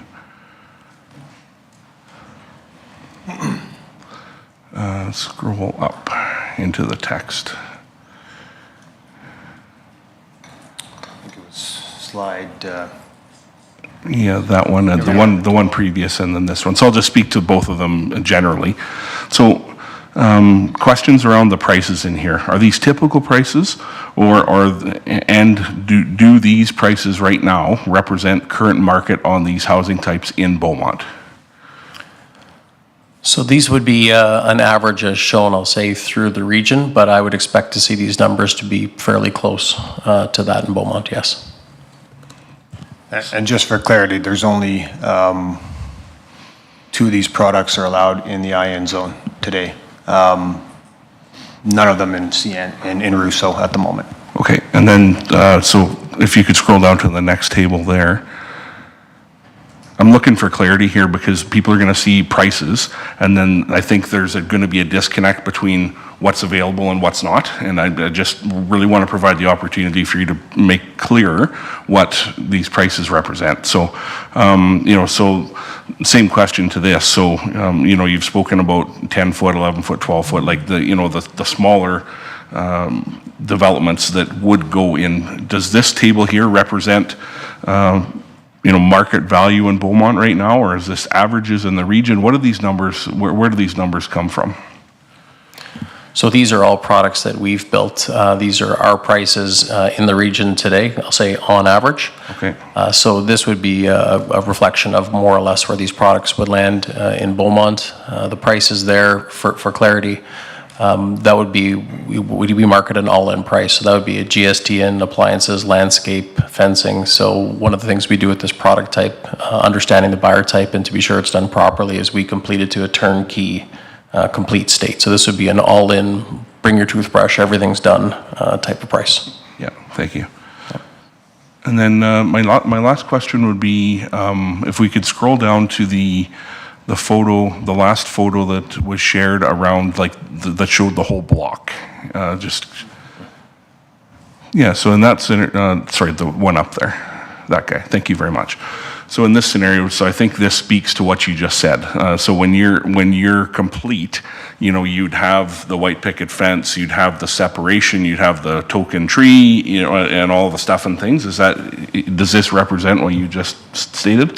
That's correct, yes. We master plan the entire street for consistency and curb appeal, and we deliver Yeah. it that way. Yeah, so the prospective buyer wouldn't be dealing with the neighbor that didn't get lot grade for 3 years, wouldn't be dealing with some of those typical development type headaches. No. With this product? No.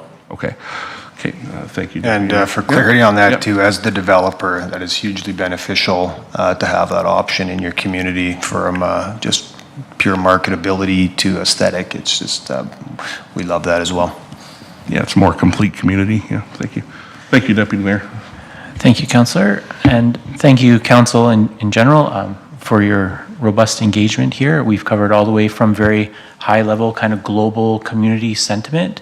We recognize that these meetings are well advertised, and every resident is welcome to come and speak at a public hearing, but not everyone can make it on a given night, and so they rely sometimes on their councillors to ask some of those questions for them, and we've drilled down into some very specific technical issues, so really appreciate your concrete and thoughtful answers on all of them. I do have one more that hasn't been covered off. I just want to acknowledge the resident who made a written submission that's included in the package for the meeting. The only concern that's raised there that my colleagues haven't touched on is in the switch from CN to IN district, there becomes the option for some non-residential property. Is there currently any vision or desire to incorporate some of those kind of units into this development? Thank you, Deputy Mayor. No, there's definitely no ambition, and very astute, and we've known Alvin. He's talked to us many times over the years for different reasons. The one stipulation here that would protect this from that type of development or shift or switch, let's say, is that we have an outline plan that doesn't permit that. It's for low to medium density residential development, and administration can confirm, but as part of any development officer's review, they would review the neighborhood plan and realize that it's in non-conformance with that plan, and I would expect that would deem it unapprovable. Appreciate that. And does administration wish to speak to that additionally? Thank you, through the chair. Yes, that is correct. So an outline plan amendment would be required in order to allow for that commercial piece. And just to clarify further, the IN district permits, I believe it's just retail commercial use, and then the conventional neighborhood district allows some discretionary commercial uses as well. Thank you for that clarification. If there are no other questions, I think we'll move forward with our process. And I'll ask if there's anyone here. Thank you, gentlemen. Feel free to move back to your seats, or maybe your family wants to see you sometime this week. So really appreciate you being in with us today. I'll ask if there's anyone here that wishes to speak in favor of bylaw 1064-25. Seeing none, I'll ask if there's anyone here who wishes to speak in opposition to bylaw 1064-25. And seeing none, I will ask now if there's anyone who deems themselves to be affected by bylaw 1064-25, if they'd like to come forward at this time. Seeing no requests for further presentations, I will now declare closed the public hearing for bylaw 1064-25 at 7:44 p.m. And with that, I think we're a little bit overdue for a brief adjournment. So I will adjourn us for 10 minutes. We'll be back at 7:54. Confirm when we're back online. We're live. Thank you. Welcome back, everyone. I know you've been re-upping your popcorn as you watch at home for this next step. I'll ask Ms. Winter if you'd like to please give an overview of the second reading for bylaw 1064-25. Thank you. Thank you, Chair. If administration has any additional information, or if you would just like to go into having a councillor move second reading, and then any debate on that, administration's here to answer the questions. Go ahead, Ms. Colin-Brander.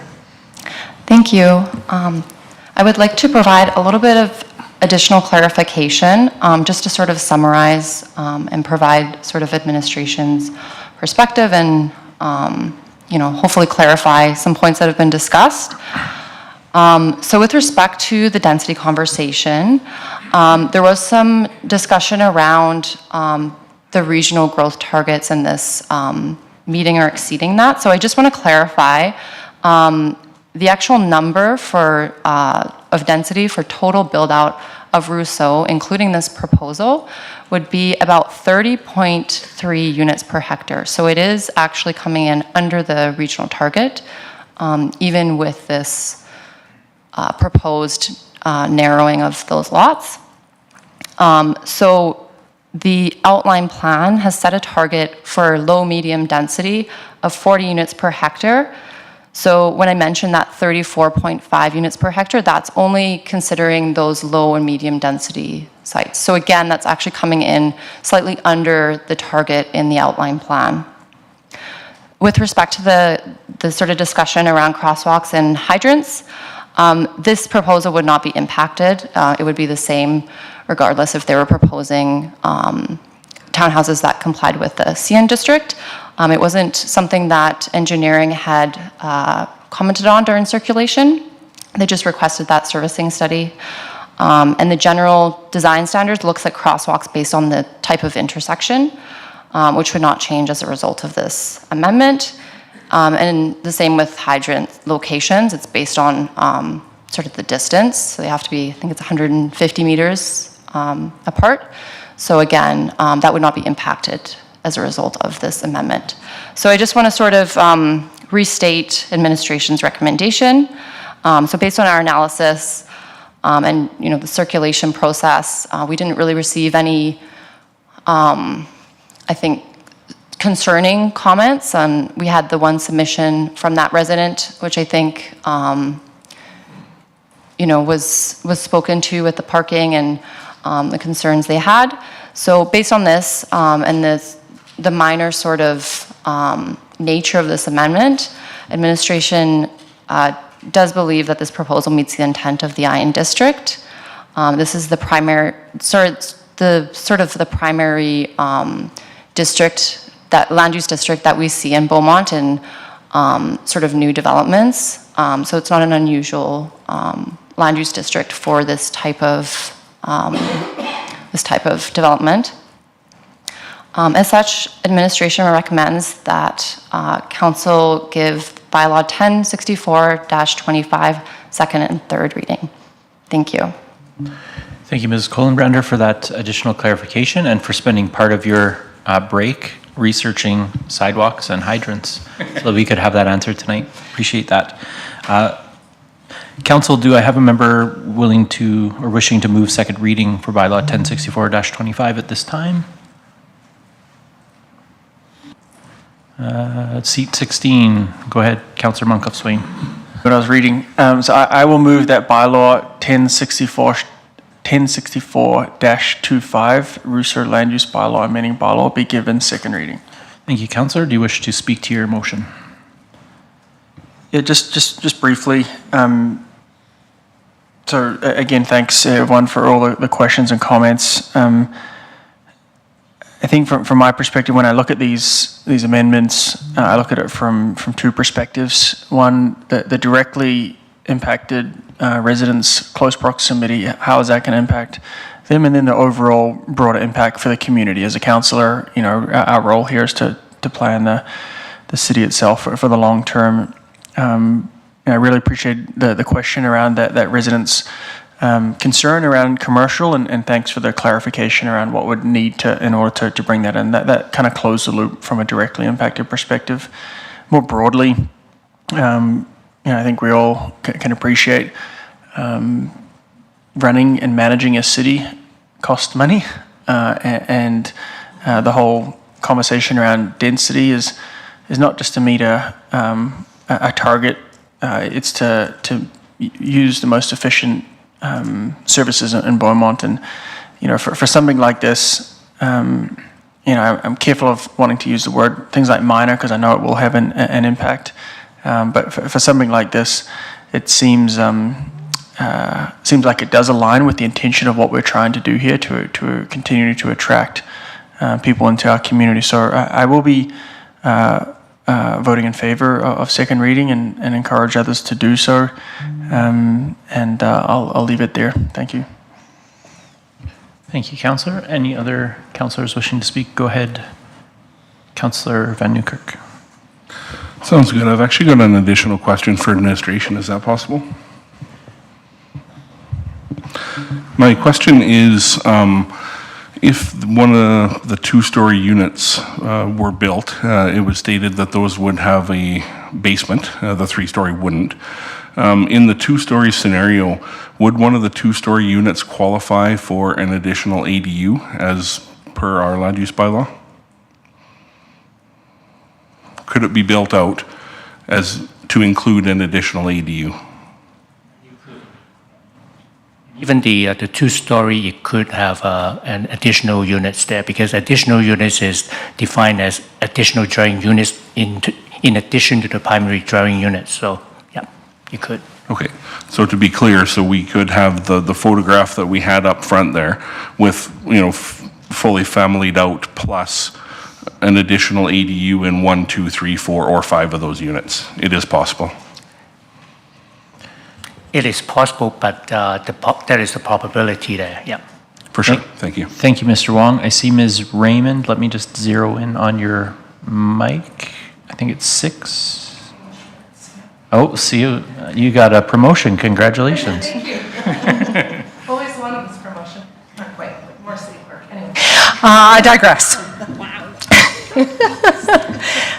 I just wanted to clarify to Councillor Van Newkirk that while it is theoretically possible for them to have additional dwelling units in the basement, if they were to build anything else that would be exterior to the existing structures, they do have to meet site setbacks, and already this type of housing will be hard-pressed to meet the maximum lot coverage or to be within that. So I'm not sure that they'd actually be able to fit much more on this parcel to enable units 2, 3, 4 to have additional ones. So probably only likely the one in the basement could meet the land use bylaw.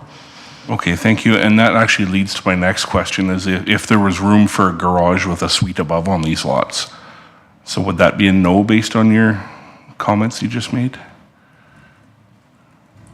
The garage would be within that site coverage. So as long as they were still within that, then the garage suite would just be on top. It doesn't have any additional lot coverage there. So yes, theoretically. That theoretically could be a possibility too.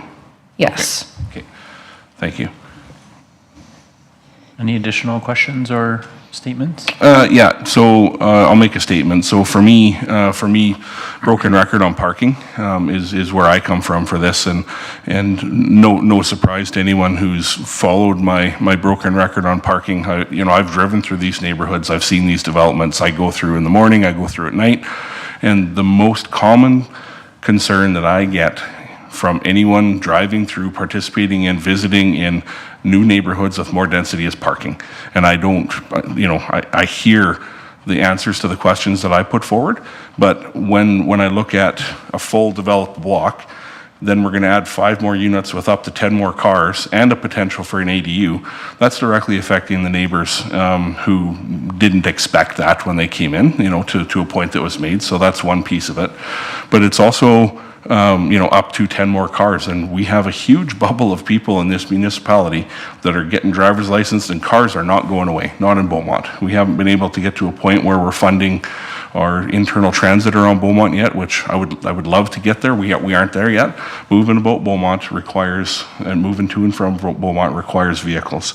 I completely understand the desire for diverse housing types. I completely understand why those products are desirable in other neighborhoods, but the parking piece, I cannot get past that, so I won't be supporting this tonight. Thank you. Thank you, Councillor. Any further? Last chance before I go back to Councillor Moncrief-Swain, and then I'll let him speak finally to this motion. Councillor Moncrief-Swain, you have the floor. Oh, pardon me. Go ahead, Councillor McCook. Thank you, Deputy Mayor. Yeah, I think, parking is a concern. These are competing concerns. Housing affordability versus, and I think we've heard from a variety of folks. I believe Leduc Housing Foundation is one of them, where they did studies as to, single occupancy and people looking for rental and stuff like that. And we just don't have those options available in our community. So as we are growing out, the need for diverse housing options is growing. But I echo Councillor Van Nieuwkerk's points that the concern around the additional vehicles and the road widths and all that, I know we say they're not getting narrower, but they sure feel like it sometimes when you have the streets lined with vehicles. So I hear that concern. So it's just balancing the two with affordability and the need for housing, the increased need for housing, and then versus parking. So those are just my thoughts. I'm still mulling them around, but just wanted to highlight that there are competing issues here. Thank you, Councillor McCook. Councillor Monkoff-Swain, you have the floor. Sorry, I missed. I had Sam ring in first, but I'm going to go to Councillor Barnhart. I may have jinxed myself during the break. Thanks, Councillor Barnhart. You have the floor. Sorry about that. We're playing checkers with the lights here. This is a rather difficult one because I do hear the concerns of the community around the parking and the density. On the other hand, I am a strong proponent and always have been of more affordable housing and more housing. I can't ignore that. Whether I like this particular product for me, or I have to look at it from the community perspective. And from where I sit, this is. The townhomes should go ahead, and this is a difference between the size of them and how tall they might be. I really don't think there will be a lot of secondary suites built into them, but again, that's going to remain to be seen. I'm going to be supporting this bylaw because I do believe we need to increase the housing diversity in our community. Thank you, Councillor Barnhart. I'll just stick in my 2 cents before I allow Councillor Monkoff-Swain to close before we head to a vote. I'm glad we dwelled for a moment on the picture of that complete community. And I've heard it said, I think probably by Councillor Van Nieuwkerk, that Beaumont does first and last homes poorly. We do well with families that are growing with kids, and that drives some of our concern with space for everything. But we also know, and I appreciate the data-informed presentation tonight, and we know that demographics are changing. They've changed a lot just since 2017 when the area plan was first made, so that we have before us a proposal to alter that plan slightly. And we know that we're living in this time of rapid change where there's pressure on families, pressure on communities, pressure on governments of all stripes, pressure on businesses as we try to manage things like tariffs that we don't even know yet. We haven't fully absorbed what impacts that has on us. So there's pressure all around our community. Parking is certainly one that we don't take lightly. But there is also that pressure that picture of a complete community, that goal that we're kind of aiming ourselves towards speaks to. I can see in that community my whole extended family potentially living in there. I can see our kids as they graduate from high school being able to maybe start to contemplate staying in Beaumont versus leaving Beaumont for that next step of their life, right? I can see people moving out of their single detached homes and into something to be able to downsize without leaving their neighborhood necessarily.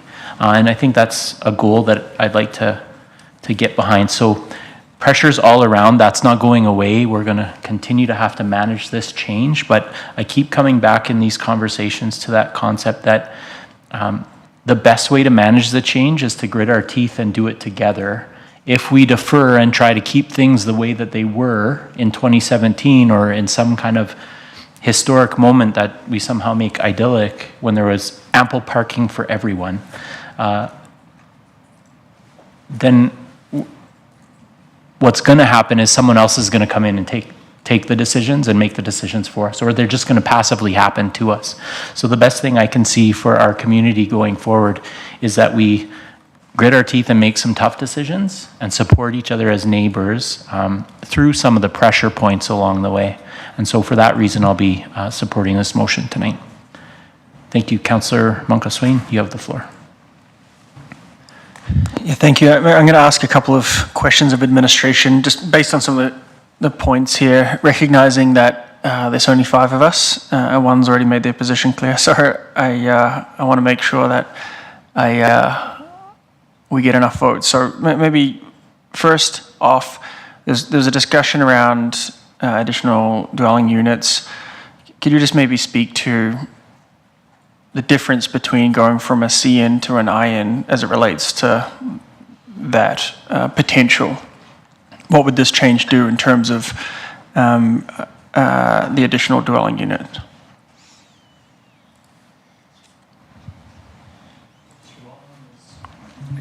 Who wants to? I think they are very similar because it is, in terms of the additional units, it is not any, like the height and the site coverage, I think it is the same. So it is the number of units that can be on the lot. So yeah, I think it would be similar. Can I speak to that further? Yeah. Yeah, just to elaborate, the number of dwelling units would not change between CN and IN. The only differences really are the IN district encourages a laneway product, so it is typically more suitable for a townhouse product than a CN district, and it specifically has that 40% requirement for laneway products. And the setbacks are largely the same. The only difference is the rear yard. So the IN district allows a minimum rear yard setback of 1.2 meters, and the CN district allows a minimum rear yard setback of 6 meters for principal buildings and 1.2 meters for accessory buildings.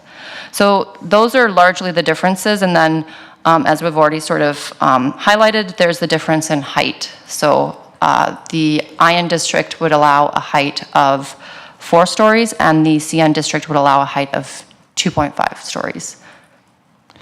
Yeah, thanks. And the reason why I bring up the ADUs, I think, with all due respect, I think it was, that comment came about as, you know, if we make this, if we vote for this, then all of a sudden we're going to allow all these additional ADUs, and that's just not true. Where it is today, there could be ADUs, and if we make this change, there could still be ADUs. That doesn't. So I think that could be pretty inflammatory. That those comments. What I struggle with here is, it's. I'm not trying to minimize this at all, because I know there's impacts, and we've all talked through this, but it feels like this particular discussion on this particular bylaw, that we're potentially bringing in some other concerns across the community into something, to me, that I feel is a relatively minor shift. The key thing again for me is the proximity to those residents that are existing. The shift in terms of parking, which I totally get. The way I understand it is, where we're shifting onto the front-facing street and the impacts of those additional cars, that's not going to impact, those residents on 46 Ave. It's not like we're making this change onto an existing street where there is parking. So those folks who choose to buy into this neighborhood that are looking for this particular housing type will have full awareness of what that street is going to look like. So that's why I think overall, yes, concern about parking, we've heard it. We've also heard that the response from the proponents here, or the developers anyway, to speak to how they're planning to incorporate that. So I really think that this is just a shift in change to reflect the market. And my concern is if we vote this down, what does that mean? And what is the flow-on effect? So I'd encourage folks to vote for this. It's going to help in that neighborhood. And particularly because that particular area hasn't been developed out, I think, in my personal view, I'm okay with that. So, yeah, I'll leave it there and look forward to the vote.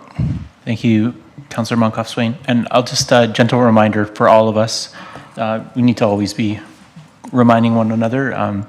We need to be careful about ascribing intentions to other councillors' comments or points or questions. So gentle reminder on that front. With that, I will call the vote. So Ms. Plachy, if you would please activate the vote.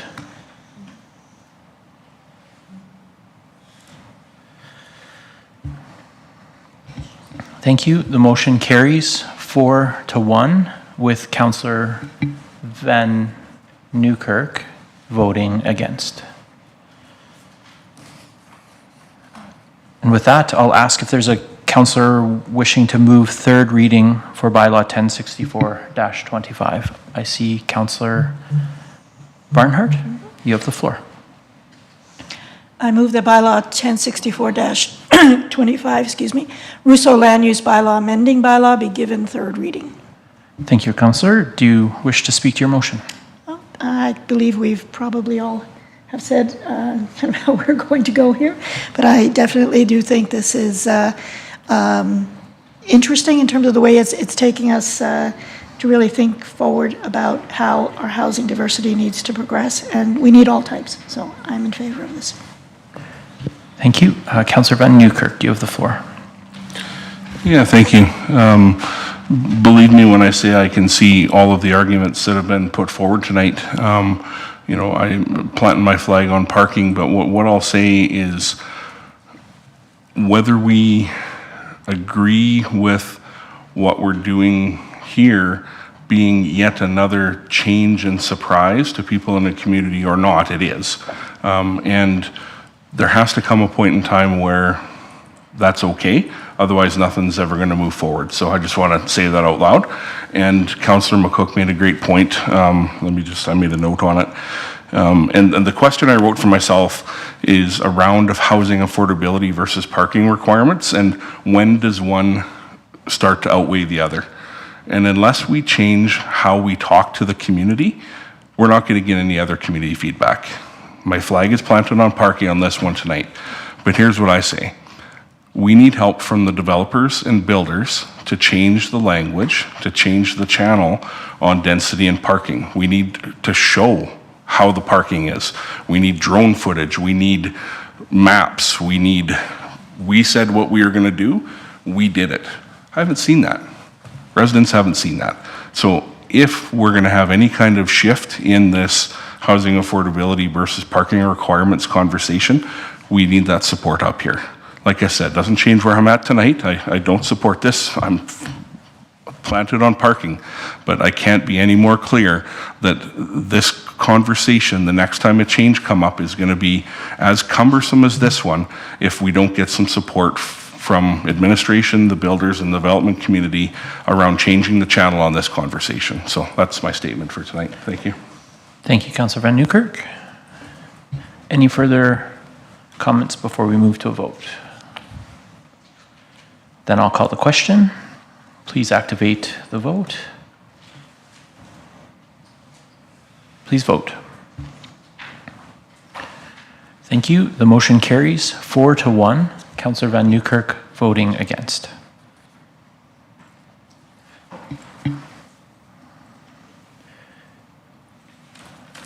And that brings us in our agenda 7.2, I believe, 7.1 being dealt with on the consent agenda. And I believe we have... Chair, just to clarify. Pardon me, it's 7.3. Thank you. And I believe we have Director Melvin speaking to the report on automated traffic enforcement program. Director Melvin, you are on.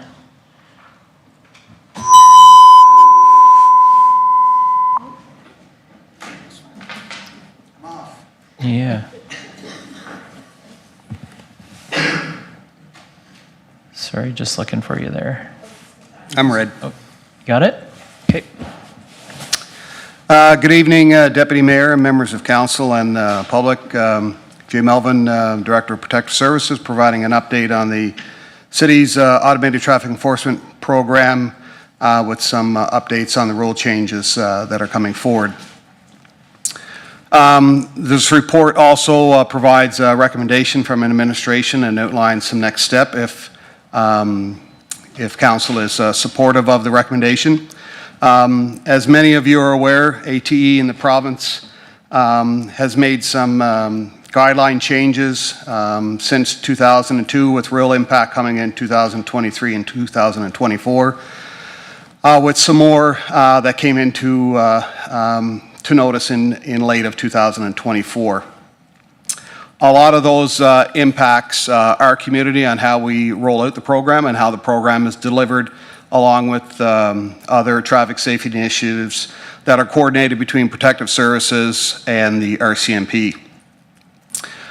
We started to see AT being restricted on provincial highways and speed enforcement now only being permitted in school zones and playground zones in addition to construction zones. The city has had a 5-year contract that started in 2020 for our ATE provider to provide service to 79 sites that were identified as areas of concern within the municipality and supported by the provincial government. Following the first round of changes, significant changes in 2023, those went down to 59 sites. And recently, as part of the late fall notification from the GOA, we are now down to 9 sites within the City of Beaumont. This significant decrease obviously has some impacts to the city, not only from a traffic safety lens, but also the funding that's provided from the photo radar program or ATE program that can be in turn delivered to traffic safety initiatives within the municipality. Right now, we have known that there's 2 providers that typically run AT services in the province, and we've used both of them over the lifespan of ATE services within the city. Noting that the ATE program is getting more and more restrictive, and the details surrounding now being down to 9 sites, it does not seem to have a great economy of effort to continue either with a new contract or with photo radar AT within the city. So part of the recommendation would be to not renew our AT contract, which expires 31st of March of this year, 2025. We are at the end of our 5-year contract. We would then try to get the most economy out of the funding and adjust community peace officer staffing where we can focus more on a citywide approach and not focusing on just 9 sites within the city. We are always in constant collaboration with the RCMP, looking at different traffic safety initiatives, joint operations, responding to the public when it comes to concerns, when it comes to not only playground zones, school zones, other areas of the community that are causing a risk for residents, including areas going up through Larev from 510 north, concerns around there, concerns around traffic coming into the city, 510 east-west from Leduc County. So there's lots of areas where these impacts can be done based on a more wider approach. The part over this is obviously the impact to the Traffic Safety Reserve, which presently is being used to, it's a restricted reserve that's being used to fund traffic safety initiatives, upgrades that we've seen over the last several years when it comes to sidewalks, lighted sidewalks, things like that. The financial impact is significant for sure, as not having that stream of resources to fund those specific initiatives, and those traffic safety initiatives now would have to be funded from other ways. Variety of different things that that could be looked at when it comes to extra staffing, means more cars on the road, means more proactive patrolling, provides a better sense of security to the public that they see our staff out there more and more. The Traffic Safety Reserve and the contract in itself is a significant dollar figure. What we know over year is that money is decreasing. That's going to be available to Photo Radar. With only having 9 sites on the program, our cost per site is not the same as it was when it was 79 sites. So no matter, every ticket that issued costs the city a certain dollar figure for that. And we would anticipate that that's not going to be the same dollar figure as was initially negotiated 5 years ago when you only have 9 sites to do it. Doesn't make it very cost viable to the contractor coming in. They'd have to have such of a upcharge, and you can only charge so much because the ticket value is only so much. And you don't get full value of the funding. So there's lots of challenges when it comes to the financial impact of ATE. Now we do know, and it's no secret, that as the city grows, we're going to need to increase traffic safety initiatives and staffing for not only community peace officers, RCMP, moving forward to do that, so that we sure that we do continue on with the standard of providing the safest well-being for the residents and folks that use our community. The ATE program in itself, and I've been part of the majority of the contract, and a lot of discussions with the GOA on where we think Photo Radar ATE is going in the province. And some may say that it's only a matter of time, like there's not much left that that you can do. And is a Photo Radar really now focusing on traffic safety when intersection safety devices can only be used for red lights and not for speeding? It's kind of counterproductive. Doesn't make a lot of sense there. But and the same thing, ring roads is really trying to determine, does this action really prove that it's a great traffic safety initiative, or can we do something better and have a wider scope than just one piece of that, which is right now in specific zones within the city, is the only thing that Photo Radar can be used for. So that concludes, although short, a quick lay of the land where we are right now. We've provided council over the last several years with updates to the ATE. It's been well advertised, not only on the media, but within the community on where we stand when it comes to those. And I think at the point right now where we're at, it would be hard for me to justify or recommend that 9 sites is the best value that we can get when it comes to traffic safety within the province. And those 9 sites are today, if any of those 9 sites become less than 10 infractions, those sites fall off the permitted use. So if you only had 5 on a certain site, you can't enforce that anymore. So it's really narrowed down on what you can and can't do. So, but I'm open to any questions that council has when it comes to ATE, where we're standing, any contract questions that you may have moving forward. So I'll leave it at that. Thank you, Director Melvin, and I'll pass it to Councillor Barnhart. You have the floor for questions. I think I have you as you are in first, I believe. I'm winning every time tonight. Thank you. Thank you very much for the report. Well, I say thank you, but I'm very unhappy about where it's going, and it's not your fault at all. Chief Mello, I guess what I'm wondering from your perspective, we really don't have any choice but to go in this direction. Is that correct? I mean, the province has changed the rules on what we can use ATE for, so at this point there's not too many options. The cost might be prohibitive, but could you just underline again for me, what are the alternatives here? Through the chair to Councillor Barnhart. Right now, the current status is the contract runs to the end of March, and then those sites are no longer enforceable post April 1st.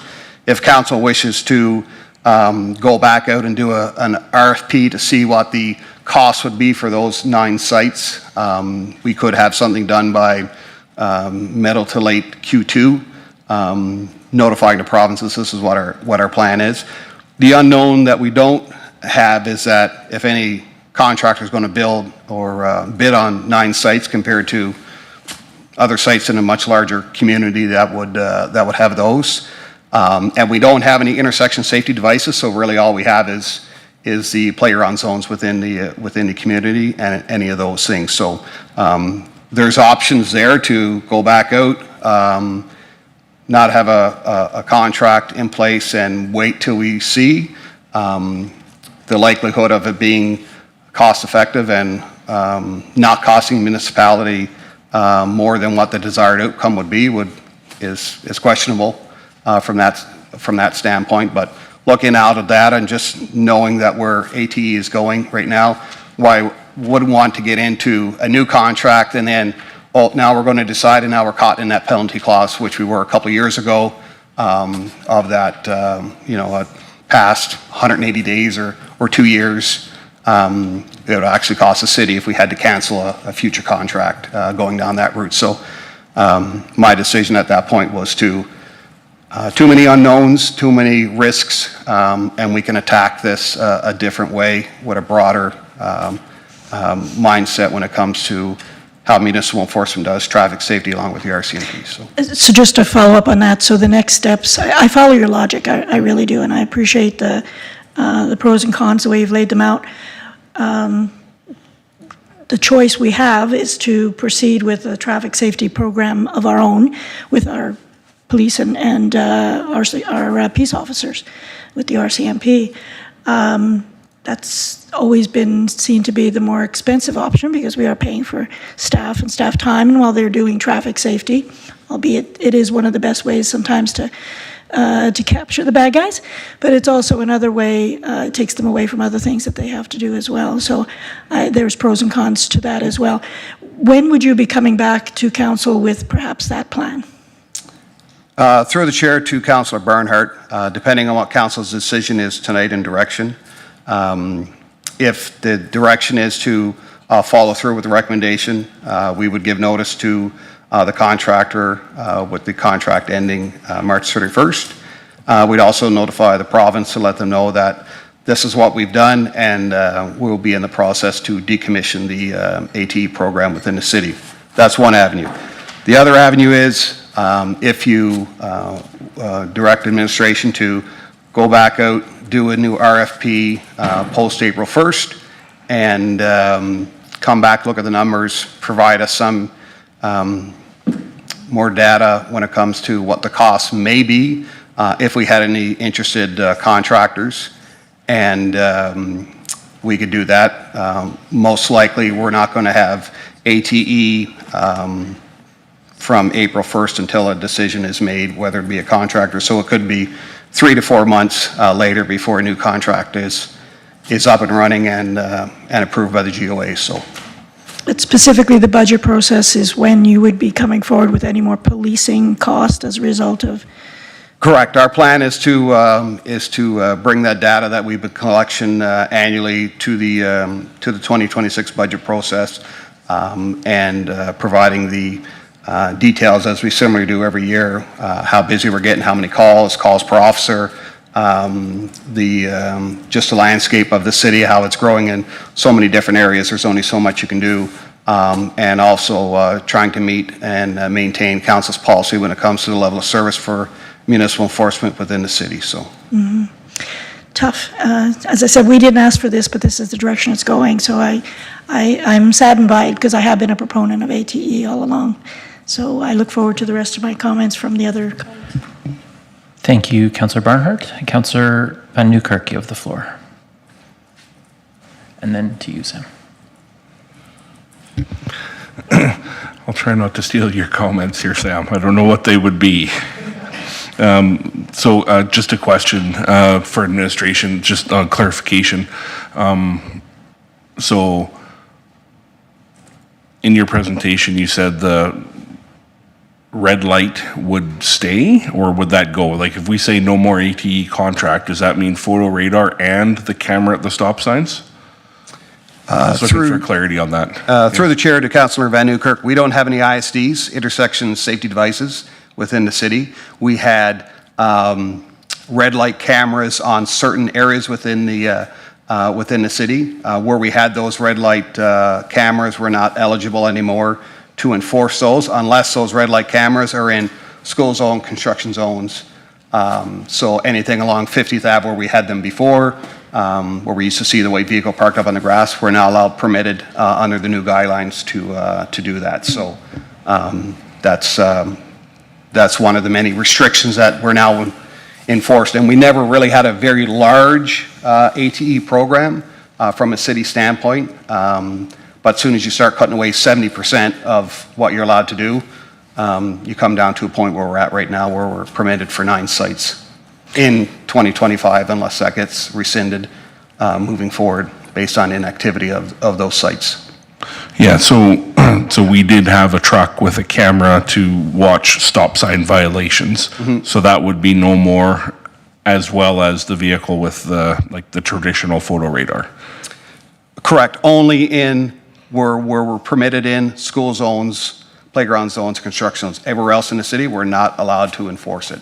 Yeah, okay. It wouldn't be supported by the courts, and most likely our program would be in violation and make GOA not happy. Okay, that's it for questions here. Thanks. Thank you, Councillor Van Newkirk. Councillor Monkoff-Swain, you have the floor. Thank you. Thanks for the report. So for me, it's not about volume. I've always been a proponent of this as a measure for the safety of our community.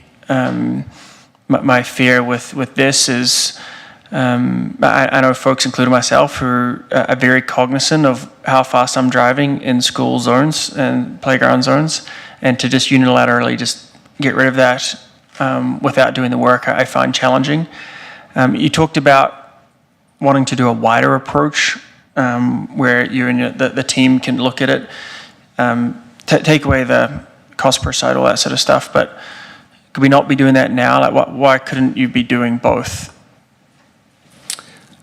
Through the chair to Councillor Monkoff-Swain, we are doing both. But right now we have, with photo radar, we have targeted enforcement on 9 playground zones, and not. It'd be different if it was all playground zones. I could support that, but with only 9 and what the cost would be to the municipality, I'm not sure it's financially viable. Does that? Photo radar is not here every day as part of that. There's several days during the week where there's no photo radar. So I can't provide that recommendation on yeah, let's just leave it there. My approach is that if we're going to look at school zones and playground zones as a level of concern, let's look at all of them, not just focusing on we're only going to put ATE at 9 of them because that's where we're allowed, but what about all the other ones? Do they not have the same risk or moving forward? So I'm more looking at it replacing ATE with a community peace officer, upping our coverage possibly up to 7 days a week, longer hours in the day. I think we get more maximum. Not only are they focused on traffic safety, they can focus on a whole bunch of other stuff also moving forward. Yeah, I guess my point is you could still do that with ATE in place at those 9 sites. You could still choose to up your coverage on those other sites where we don't have it, right? So you made a comment that you don't think it's financially viable for us to move ahead with this. And respectfully, I don't think we know that. I agree not to just roll over another contract and put us in a challenge, but put me in the camp of at least going out and finding out what that would look like for us in that RFP. I'd invite you to share your thoughts on how intensive a process that is, how cumbersome that piece would be for your team. But for me, just to throw it away because we think it's not going to work out for the city without actually asking. I think that pushes past, and ultimately my fear is, the headline in the paper, or it's going to be no more ATE in Beaumont, and people are going to change their driving behaviors because of that. So, curious from you around that RFP process, what does that look like? How much time would that potentially take for you and the team? Through the chair to Councillor Monkoff-Swain, are you saying from the last time we do photo radar until the next vehicle is out there, that whole process? I agree. We're not going to have anything. I let the contract go. I'm there. But I would at least look for you, well, certainly personally, I would look for us to go out and complete that RFP, and if that gets us back up underway in Q3, Q4, so be it. But at least to have that data to bring back to council. Right now, I feel like I'm making a decision without knowing what the other option is. So I would rather, in my view, I'd rather administration goes out and completes that RFP process for those 9 sites. And with all the caveats in there that could change from the province, and we need to draft that contract language. You may come back and say, look, no proponent is prepared to put any effort in for 9 sites, and then the decision's made for us. But I feel like I don't have all that information. So my question to you is, how burdensome is it to go and do that RFP on those 9 sites moving forward? Through the chair to Councillor Muncroft-Swain, if that's the desire of council for us to go through that process, we'll go through the process. Okay, let me reframe it. You got a lot of work to do. Is this something that's going to take an individual or a couple of folks on your team a whole bunch of time to do it? Or is this something pretty straightforward that you can just reissue an RFP based on the 9 sites? I'm trying to make sure that I'm not creating too much work for you for something that you're telling me is probably, you already know what the outcome is going to be.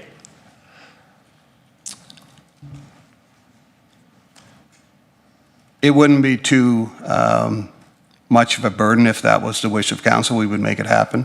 It's not going to happen within a couple of weeks, but sure, anywhere between 6 to 10 weeks is probably something, depending on. It could be shorter if we don't get anybody within 21 days that we'd advertise for, and there's no, so it could be a very short answer. But somewhere in that process, we would have an understanding of what the cost of the program would be. And if that's more information that you're looking for to make that educated decision, we can easily provide that.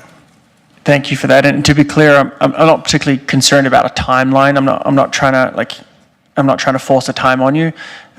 It'll take the time it needs to take to go through that process. But I would, as we get through there, I would like to see council, direct administration to go through that RFP process and bring us back that data. So put me in that camp. Can I put my flag in that camp, Steve, to use your comments? Or we'll see where those votes go, and we'll let others come in. But that's where I would like to see, is just to make sure we have the data as opposed to just making the decision because we think it's not going to work for us. So to me, safety paramount. I know driving behaviors change when there is ATE.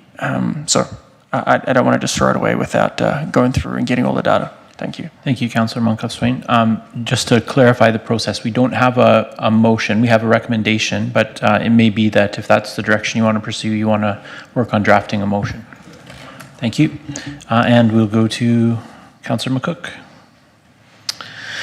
Thank you, Deputy Mayor. I echo the concerns. I think, to Councillor Muncroft-Swain's point that, when people know that there isn't any there, it's a free-for-all. And I think there's especially, I know personally I've heard concerns from a lot of residents around four-way stops and whatnot, and a lot of people like to blow through four-way stops pretty quickly. So I think the more information we have, as long as it's not too cumbersome, is a better option. Just a couple of questions. I think I probably know the answers, but with the elimination of ATE, if we are to go down that path, have we heard anything from the province on assisting municipalities with the ability to kind of boost bylaw or community peace officers, or grants available to assist with other options or anything like that? Through the chair to Councillor McCook, no, there's been no support from the GUA other than the timelines that we have to be in compliance with. Thank you. Okay, and then in addition, have any other municipalities found any kind of cost-effective ways to fund some traffic safety measures, especially after potentially eliminating ATE? Through the chair to Councillor McCook, right now a lot of our neighboring municipalities are doing what we're doing internally, looking at seeing where they are in their contract year. Is going to have have a decision on how quickly they move towards something. Obviously, ours is coming at the end of March, and the 1st of April is when all the new things officially come in with the new parameters. So everybody's looking at it. Our contractor, who does a lot of this work outside of the province, is trying to get the feel on the market within the province also. Some municipalities run their own ATE program with their own equipment and do it that way. So everybody's kind of feeling out to see where they are and what variables are affecting their municipality when it comes to moving forward. So it's a bit of a moving target right now. We're probably one of the very few that the contract year and the changes are happening within 24 hours of each other. So Yeah, perfect. Thank you. I appreciate your candid responses with that. And I'm similar. I think we should try and see what we can do and if it even is feasible. But definitely understand that this can change things significantly moving forward. Thank you. Thanks, Councillor McCook. Councillor Van Newkirk, you have the floor. Yeah, I'm just wondering here if it might not be prudent to put forward the, admin's recommendation, just to see what that is, and then decide if we want to do more work after that in like a subsequent motion. If we go that route, I'd be prepared to move the recommendation, but not to preclude Councillor Malkoff-Swain's potential intention of putting another motion forward, whatever. It sounds to me like there is consensus in the room around, okay, ATE is, in its current state, but maybe we want to do another book of work. And to me, it feels like two conversations. So. Yep. No, I appreciate the recommendation. With your consent, what I'll do is go to Councillor Barnhart for a final comment, and then we'll move towards that. My caveat is I don't want to preclude Councillor Malkoff-Swain, who might have been doing some work. I understand that. It does occur to me, and maybe we'll take some advice from the clerk on this best way to proceed. But it does seem to me that we have a recommendation before us from administration, so it may be best to deal with that first. And should we wish to, I guess it's not a motion though, so I'll ask for some clarification from the clerk, but in the meantime, I'd like to go to Councillor Barnhart for her question or comment. Not sure if the process now, because I'm not, if that is terminated, I'm not sure that is going to cover all of the concerns that I have. I'm a bit confused. Okay. My question was around the 9 ATE sites, and I don't know, I can ask that after if you... If it's an informational question, I think my preference would be that we deal with that question now, and then we'll get into whichever motion makes the most sense. So then, Chief Melville, the question is around the 9 ATE eligible sites. At first, I thought that was the 9 school sites, and I thought that was that, but your comment said no, some didn't get approved for that. So can you help me understand why the province would do that? Why are some eligible and some aren't? Through the chair to Councillor Barnhart, the province policy is that if you have a site that has less than 10 infractions in a calendar year, it's not a traffic safety issue at that site. So we had several that were anywhere between 0 and up to 10 that became ineligible based on our enforcement. So they look at it as well, it's not really doing anything. So if it's not there for traffic safety, what's it there for? And that's the province's model around cash cows and trying to remove those. So that's how the program is looked at. We don't have a choice. We have to remove them, and then we move on with the sites that are currently eligible. Once again, those 9 sites could be less in future years if the enforcement is under 10 per year. Then those sites get wiped off the list. So.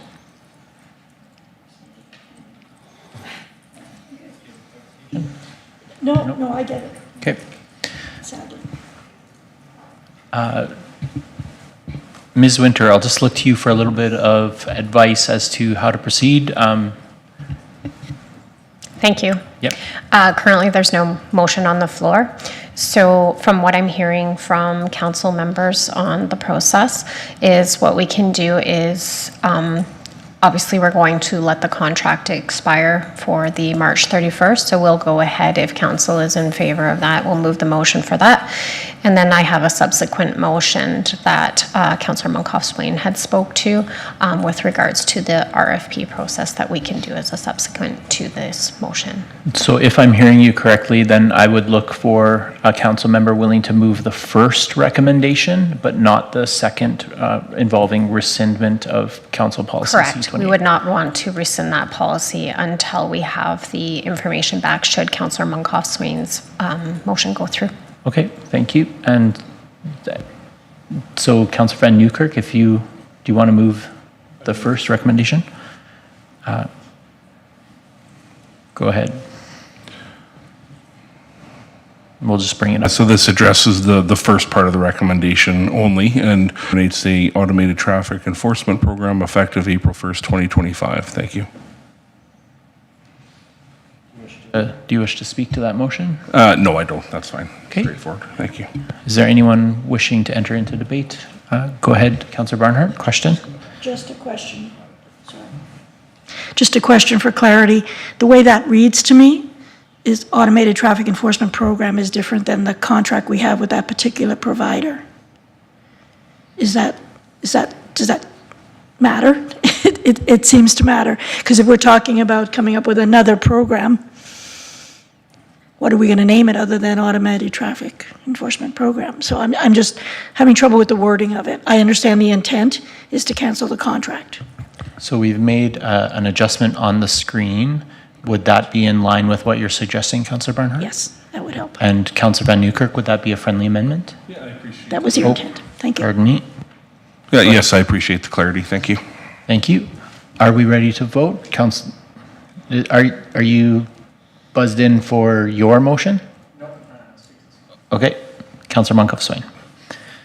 Yeah, so first of all, thanks for the clarity there. And I will be supporting this given the fact that our contract runs out and it wouldn't be prudent for us to just roll that over given what we know. So I will be supporting terminating the current or the agreement that runs out at the end of the month here. Thank you. I guess I'll just take the opportunity to speak here, only to say, setting aside my own personal feelings about ATE, we've been a little heavy as a council tonight just highlighting the sentiment in the community that there's value with ATE, that we see it actively changing people's driving habits. I am aware that there's different views in the community, and as community as a whole, this is kind of an open debate. So there will be people that will celebrate in the community the end of ATE, and others that will feel frustrated.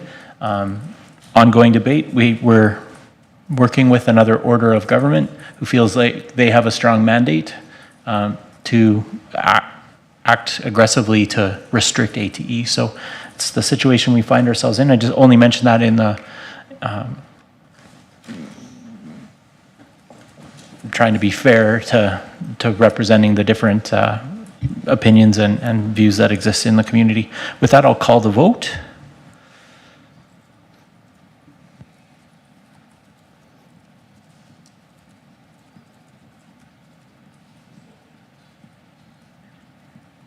Thank you. The motion carries 5-0.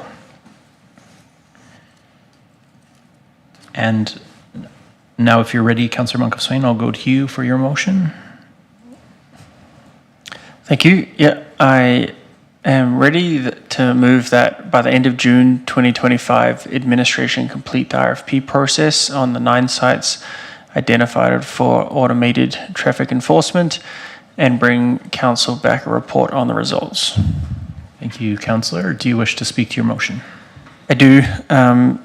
Just to reiterate, if folks are only listening to this part of it, whether we move forward with it or not, I think we need the data to make that decision. And also a community conversation. And this, I felt that this came up pretty quickly and respectfully out of the blue.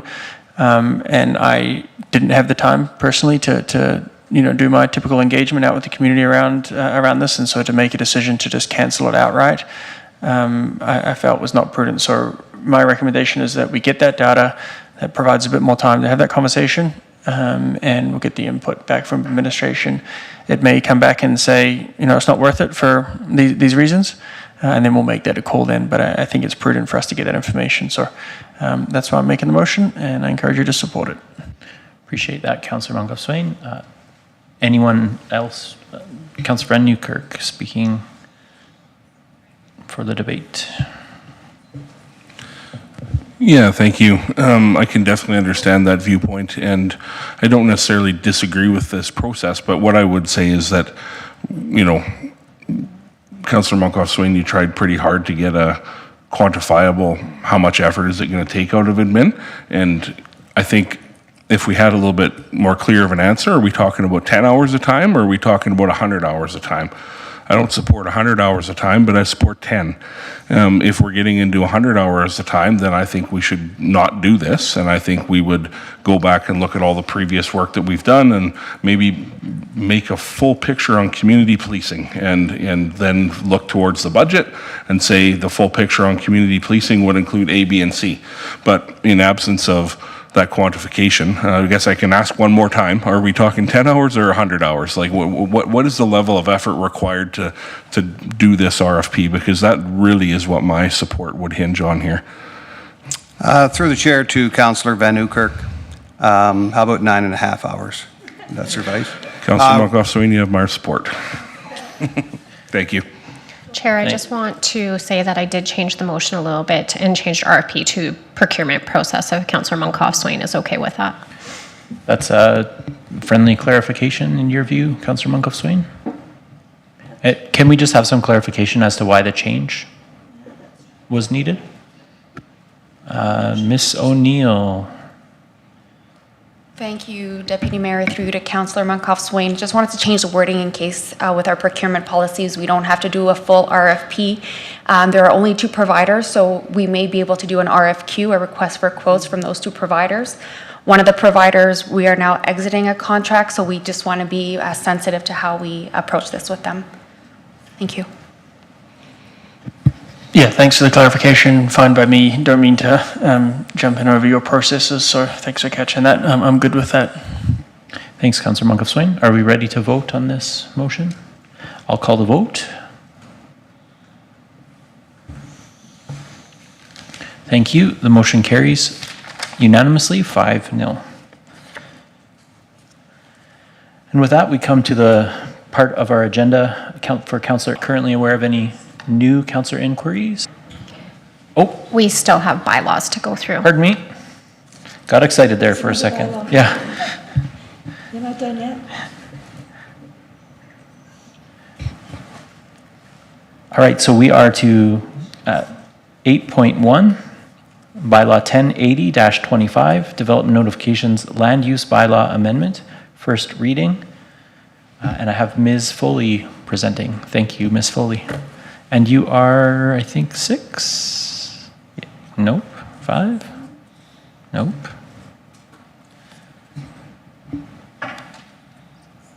Floating my, There we go. Okay. Pardon me. Go ahead, Ms. Foley. Thank you, Deputy Mayor Penrod, members of council, and anyone who's still tuning in online. Thanks for the opportunity to bring this to you tonight. I'll be speaking to Bylaw 1080-25. It's a land use bylaw to support proposed changes to planning and development notifications. Let's see here. Get our slide moving forward. There we go.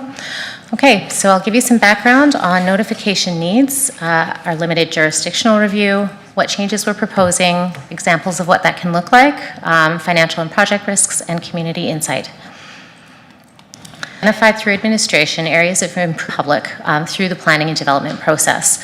Overall, through engagement through the public notification bylaw and also just feedback on the various bylaws and things that you're seeing in front of you these days, we're aware that residents are struggling with some of our notification methods and being able to engage meaningfully in the process. Overall, we want to ensure that residents are aware of proposed and approved changes, that they understand them and the implications of them, and they know where to access updated information so that they can ask questions, they can provide feedback, and engage in the process in meaningful ways. Overall, the goal of our project is to empower residents to engage meaningfully in the development process. So we identified 6 main areas of improvement. The first is subdivision notifications. So those subdivision notification mailouts go out, and in many cases, they confuse people. People are used to having the opportunity to speak to council in a council meeting or to go through an appeal process, and on the subdivision notifications, they can't do that, and it creates frustration for residents. So that was an area that was identified for improvement. There are limitations on notification boundaries when we're using things like mailouts. So somebody might be, at 30 meters, but their neighbor's at 31. They don't get the letter. Their other neighbor does, and it leads to frustration and disenfranchisement. There are differences now in the way that our processes work in notification based on tenancy. So if you own a property, you'll get a notice. If you don't own a property, you won't. Again, it makes it harder for people to engage in the process and understand what's going on in their community.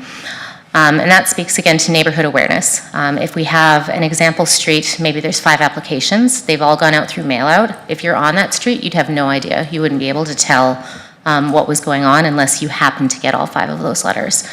So that's something that we want to address. We also want to address formal language. I'm a planner by trade, and so I am also afflicted with using too much technical language, but that's something that we want to get away from so that residents can understand at a layperson's level what we're asking them and what's going on. And then we also want to address administrative burden. Facilitating things like frequent mailouts is an administrative burden that takes our qualified staff from interacting with the public to stuffing envelopes, getting these letters mailed and that sort of thing. So again, something we want to address moving forward. We did undertake a limited jurisdictional review, and the Coles notes of that is that many municipalities are going through this process, that in generality, most of them are moving towards the use of signage and website materials over traditional mailouts because more people can see them and access them. Materials in most municipalities are moving more and more towards more visual, cleaner, and more straightforward messages. Widespread reduction in technical language, and ensuring that materials are prepared to encourage greater equity using different kinds of mediums like QR codes and things like that so people can access the information in different ways. And even thinking about things like using a color palette that's better for people who are colorblind, as an example. So in Beaumont's context, the changes that we're proposing as it relates to the notification process generally is to update our templates to be more eye-catching, use plain language, and allow for adaptable use. So we can make one notice that can be used for a sign, for mailing, for websites, and newspaper advertising. We want to overall reduce the use of mailouts in favor of signage and website materials so that we're accessing a wider public than those targeted mailouts, and introducing new signage for approved high-profile development projects. So an example of what that can look like is here. The one on the left is what we're using today. It's pretty dense. It's hard to understand what's going on there. And the one on the right is what we're planning to move towards. It's more visual, easy, eye-catching. If it's used as a sign, it's something that you're going to see and notice. And again, in the context of let's say we have our five applications on one street. If you see 5 of these, you know something's going on, where in that mail-out case, you would not. So going back to the bylaw amendment that's in front of you today, some of the things that we can change, or some of the things that I've proposed we can change right away. We can use the templates in place of the public notices that are being mailed out now today without any amendments to the land use bylaw. So there are really only 2 areas of the land use bylaw that require amendment in order to implement our proposed changes. So the first one is section 5.19.3, which basically would allow decisions on development permits for discretionary or variance uses to use a sign instead of using the mail-out. And then the second change is to amend 5.3.4C to allow notification for subdivision to adhere to the regulations of the Municipal Government Act. We have to do that anyway to adhere to the regulations of the Municipal Government Act, but our current bylaw specifically requires that we use a mail-out, where the Municipal Government Act gives you the option of using a mail-out, a sign, or a newspaper advertisement. So that's how that change would enact that change for us. Risks and community insights. Overall, the financial change is kind of a wash. We expect that it'll reduce administrative time in sending mail-outs, but we also expect that it will actually increase how often people are engaging in our processes and providing feedback, so we can use that qualified staff time in better ways. And community insight, this project is really a direct response to community needs. We're hearing from the public in a wide variety of arenas that they want more opportunities to engage with the process. They need more meaningful information that they can make sense of, that's quick, and that helps them really know what's going on. So this is intended to address that. And we've also worked through administration on a communication strategy that would be used to roll this out to the public should the bylaw be successful. We also intend to, again, should the bylaw move forward, to implement a monitoring program associated with this, which was recommended through Committee of the Whole, to ensure that the changes are effective in raising awareness and making it easier for the public to interact with our processes. So that concludes my presentation, and I would recommend first reading for this bylaw. Thank you very much for your attention, and I'm available for any questions if you have them. Thank you, Ms. Foley, for the thorough presentation and the follow-up to the robust conversation we had on this topic recently at Committee of the Whole.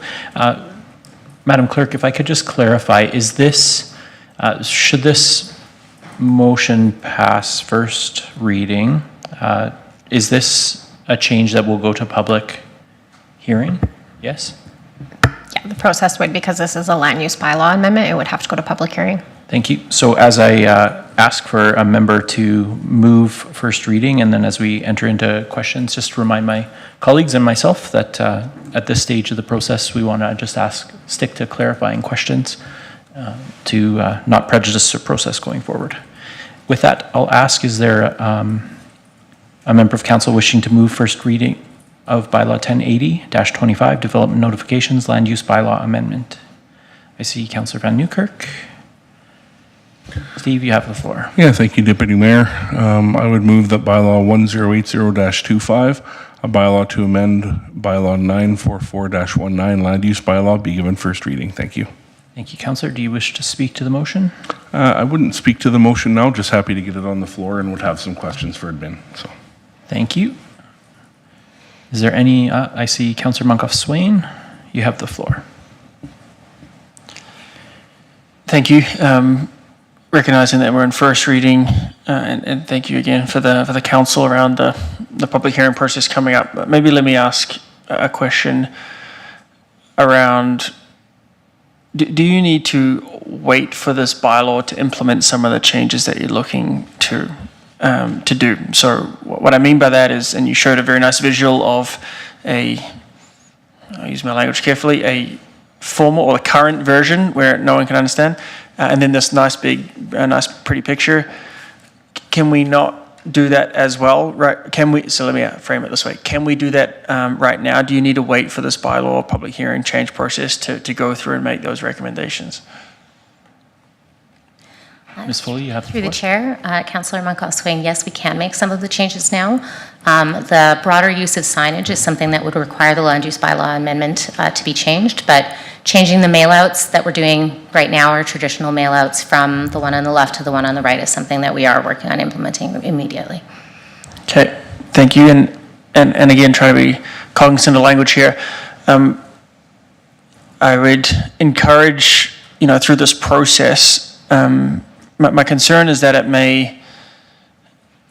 people may look at this and see, hey, we're taking away a written notification, and it may do the opposite effect of what we're trying to do, is increase communication. And it was like, well, now I'm not getting a mail out, and you're just going to put a sign up. I'm driving, I don't see the sign, that sort of thing. So as you go through that process and we get into the public hearing, I'd encourage us to think about how we clarify, or we think about what that might do. And that it's not misinterpreted that we're actually doing the opposite of what we're trying to achieve. So I think I framed that okay for now. So that's all the questions I have or comments I have on this. I have a broader question, but maybe you want to see if there's other questions on this bylaw, on this motion, and then I'll have a broader land use bylaw question. Thank you, Councillor Monkhouse-Swain. I will go to Councillor Barnhart next, and then I will come back to you. Before I go to Councillor Barnhart, just welcome Mayor Daniluk to the meeting, who's entered in stealth mode. Hardest working mayor in the region, finishes a late meeting and comes to council anyway. So kudos to you, sir. Councillor Barnhart. Thank you, Deputy Mayor. Just a clarification, to make sure I understand correctly, that the administration will not be required to use newspaper ads, but they may choose to use newspaper ads. Is that correct? Through the chair to Councillor Barnhart, the changes that we're making wouldn't remove any of the newspaper ads that we're currently doing. We would be, the change as it relates to the land use bylaw is really changing mailouts to allow for signage or mailouts or newspaper ads. It's a choice. It's giving more choice, is that, is really the change. So we're not removing any newspaper ads as a part of this particular bylaw. Okay. Did the past bylaw, land use bylaw, require us to use newspaper ads? In some contexts, yes. It did. And this one will not require the administration to use newspaper ads. I'm trying to be very specific here for a reason. So is that correct? So as it relates to redistricting and all of the items that currently require newspaper ads would still require newspaper ads, if that answers your question. So that won't change? Correct. Okay. Thank you. I do like the newspaper, that's why I continue to say that, but I don't want to tip my hand there. Thank you, Councillor Barnhart. Councillor Van Newkirk, you have the floor. Yeah, thank you. And we asked all kinds of questions previously, and there was one that kind of popped up in my mind tonight as you were presenting. And in an early slide, you identified areas of improvement, how guests are informed, and it said, the first bullet point, the first sub bullet point was are aware of proposed and approved changes.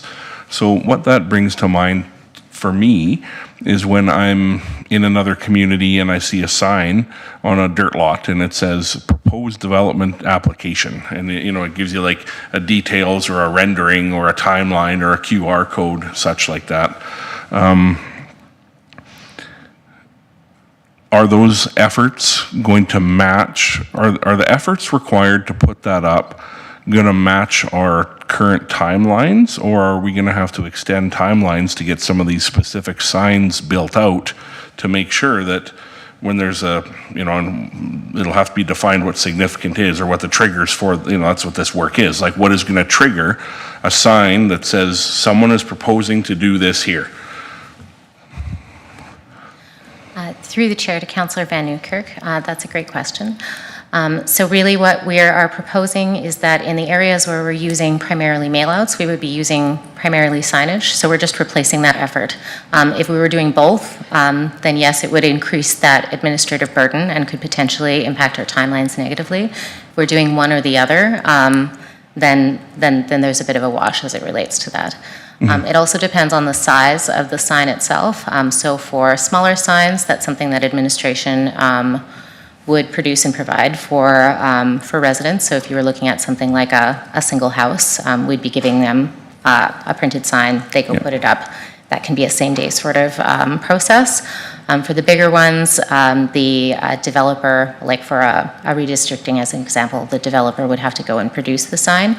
But this is something that's very common in our region, and is an available service to them. Yeah, and you took the word out of my mouth, is it is a common practice, and I think Beaumont's catching up here on this one here. And what I will say is that once we do one of these, there's going to be, and it's going to set the bar and an expectation in the community for proposed developments to be notified, with the signage. So, and I'm sure that's anticipated. So, yeah, thank you.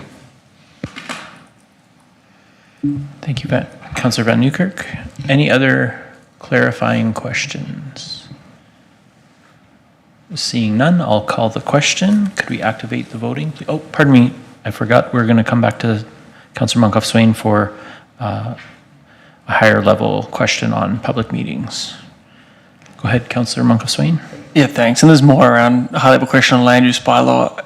I've tried to have this conversation several times, and I don't quite know how to have it, so I'll just ask it here again, and I'll leave Ms. Raymond to tell me to ask it a different way. But big picture land use bylaw. So maybe just talk us through this. Please, just for background, when did the land use bylaw come in? And maybe just highlight briefly some of the reviews that we've done on the land use bylaw itself. Sure. Thank you through the chair to Councillor Monkoff-Swain. Land use bylaw was brought into effect in April 2019 after about a year and a half of public engagement and review of the previous land use bylaw, which had been in place for 8 or 9 years, give or take. Yeah. We have looked at a few different items now that the land use bylaw has been in place for roughly 5 years, 6 years, depends on how we do our math today. It's time now to be doing a more comprehensive look at the land use bylaw to see what's working, what's not working. Are policies and regulations having the effects that we are intending them to have? So that is work that we are intending on doing this year. And probably since 22, we have been working on the parking, home-based businesses. We examined additional dwelling units, and a number of other more sticky, larger global issues, which had culminated in the land use bylaw amendment that was just passed earlier this year. So we have done some work on that, probably not as much as we might have liked to have gotten to so far, but it is definitely on our radar to continue with that review. Yeah, thanks for that. And maybe I'll just provide some perspective. When I voted for the land use bylaw in 2019, we talked about a 2-year kind of check-in process. What did we get right? It's felt to me that, because of a couple of motions from a councillor where it was very specific to ADUs and parking and all the good things all the work there, it's felt to me that we've missed that broad opportunity to take a look at the bylaw itself. So anytime we did make some pretty drastic changes, and I think in my view, we've missed that opportunity to take a look at. There was a whole bunch of other issues that have come up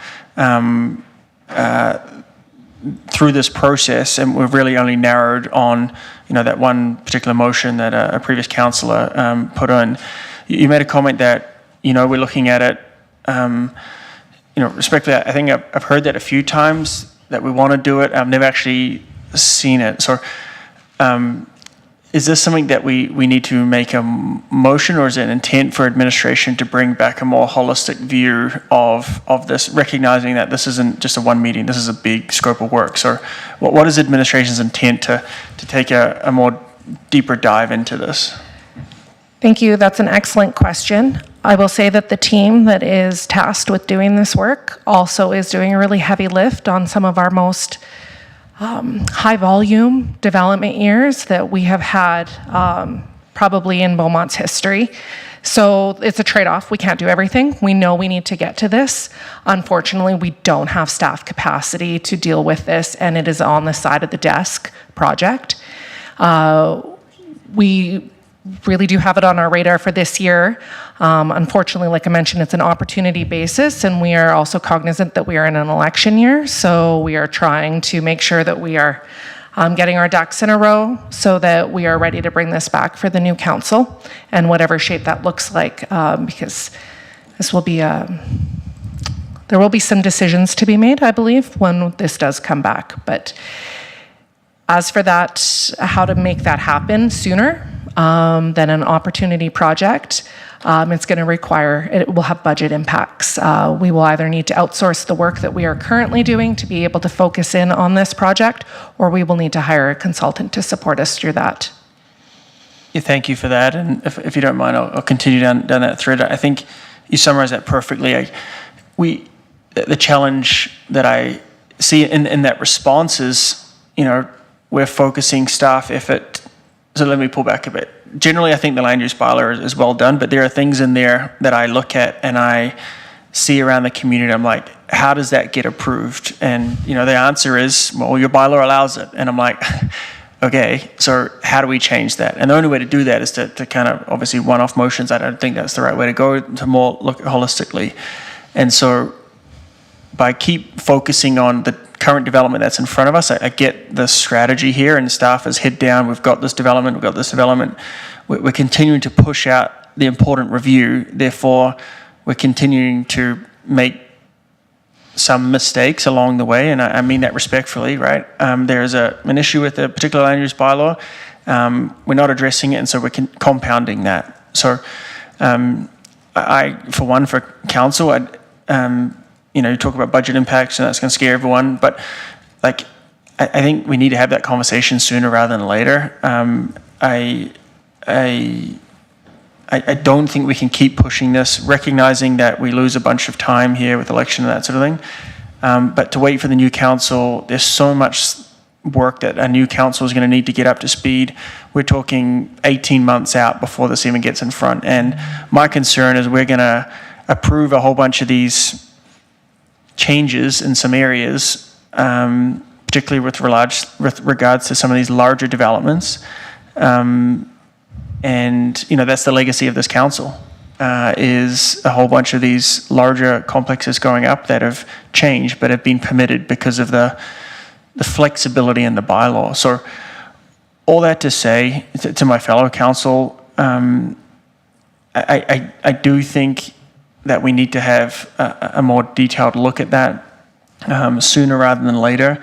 It may be too much work. There may not be the budget support for it, but I think we're gonna keep pushing this can down the road. And as it relates to this particular bylaw, I get why. And I guess from my perspective, and recognize I wasn't at the committee of the whole, so I can't speak for that and apologize if a lot of this was covered. But to me, notifications, communication should have been part of that overall holistic look.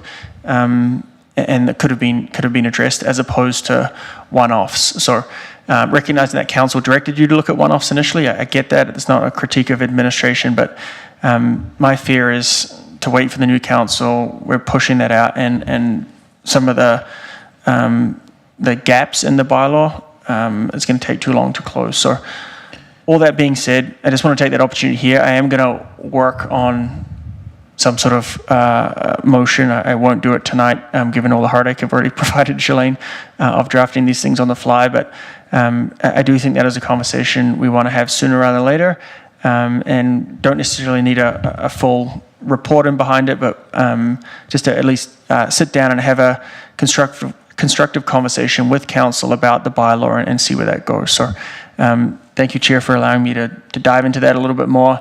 You'll see something from me in the near future. So with all that being said, I will be supporting the first reading of this bylaw. Thank you, Councillor Moncrief-Swain, for sharing your thoughts and views on that, and look forward to a future motion coming forward from you. With that, I will call the vote on the motion before us. If we could activate the vote, please. Thank you. And Mayor Daniluk, we're not sure if you're logged in. How do you vote? In favor.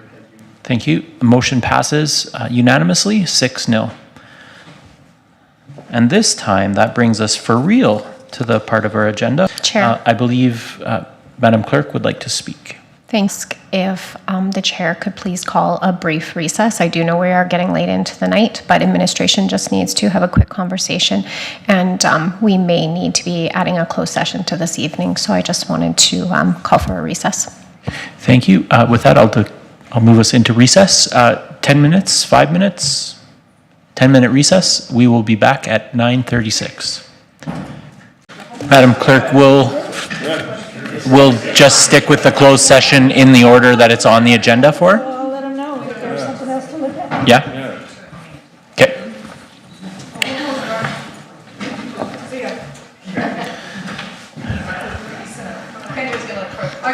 Welcome back. I'll call us back to order coming out of our adjournment, or recess, I should say. We're at item 9 on the agenda, Councillor inquiries, responses, and reports. I don't believe there are any new Councillor inquiries tonight. Is that correct? Seeing that there are none, we'll move on to the CAO update. Mr. Schwartz, you're looking sick this evening. 1 second, 11, I think. Oh, no, right beside you. Go ahead, Ms. O'Neill. Thank you. Good evening. I'm pleased to bring the following update on behalf of CAO Schwartz. So up first, and I'll make this brief, I know we're getting at 9:35 here, but over the past several months, the Youth Center team has been exploring new ways to increase the use of the Youth Center. So since the beginning of the year, we've had an increase of about 37 new memberships. And the team is very pleased, and we're creating more connections to the youth in the community. And in March, we're going to continue with all our community engagement and school presentations. Over to the public works side of things. Spring is around the corner, and that has us all thinking about roads and construction projects. So I have 2 brief updates for council. One, the work by the Larev developer continues along 50th Street, and construction is estimated to be complete in early April, and so we'll update our street signage to reflect that revised date. And then secondly, with the snow gone, we will once again work to improve traffic and pedestrian safety at 56A Street this spring. So folks will see new traffic calming measures shortly that were based on the public feedback and engineering assessments that we did in late 2024. So the temporary curbs will be installed as median islands at the Montelay intersection and the 55th Ave intersection. And additionally, the median island will remain in place year-round, and the previously installed rubber median and delineator posts at the stop locations on 56A will be reinstalled. So we've got some pictures here, and the setup will be monitored for its impact on traffic and pedestrian safety. That was 2 minutes. Okay, that's it. Thank you very much. Thank you, Ms. O'Neill. And are there any questions from council on the CAO report? Seeing none, I'll move us to item 12, notice of motions. Are there any councillors bringing forward a notice of motion this evening? Councillor Barnhart, you have the floor. I do have one. Excuse me. Administration's going to put it up, I think, on the screen.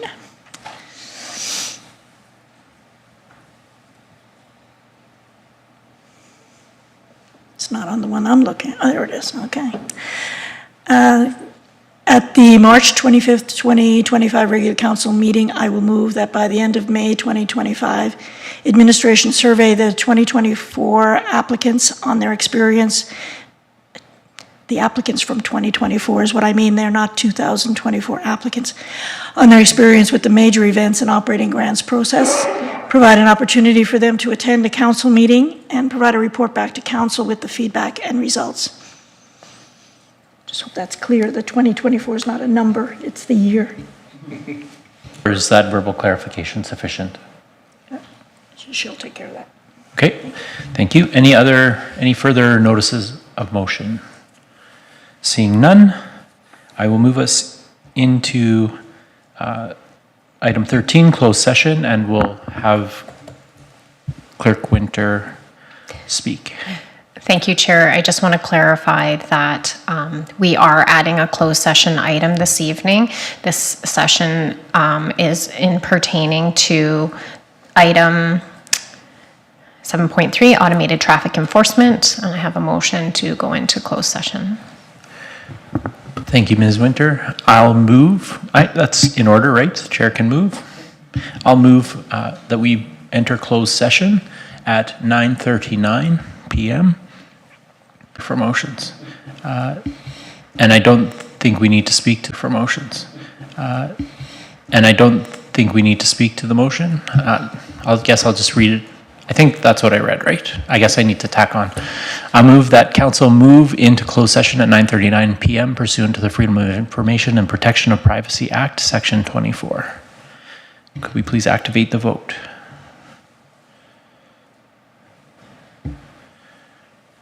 And Mayor Daniluk, how do you? The motion passes 6-0. The motion passes 6-0.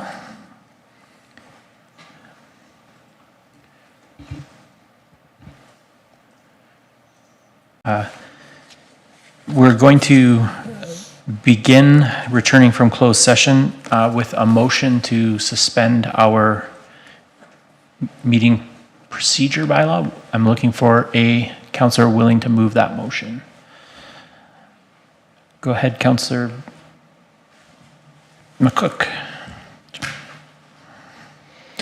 I move that bylaw 1014-22, meeting procedures bylaw, section 16, be temporarily suspended to allow the regular council meeting to go past 10 p.m.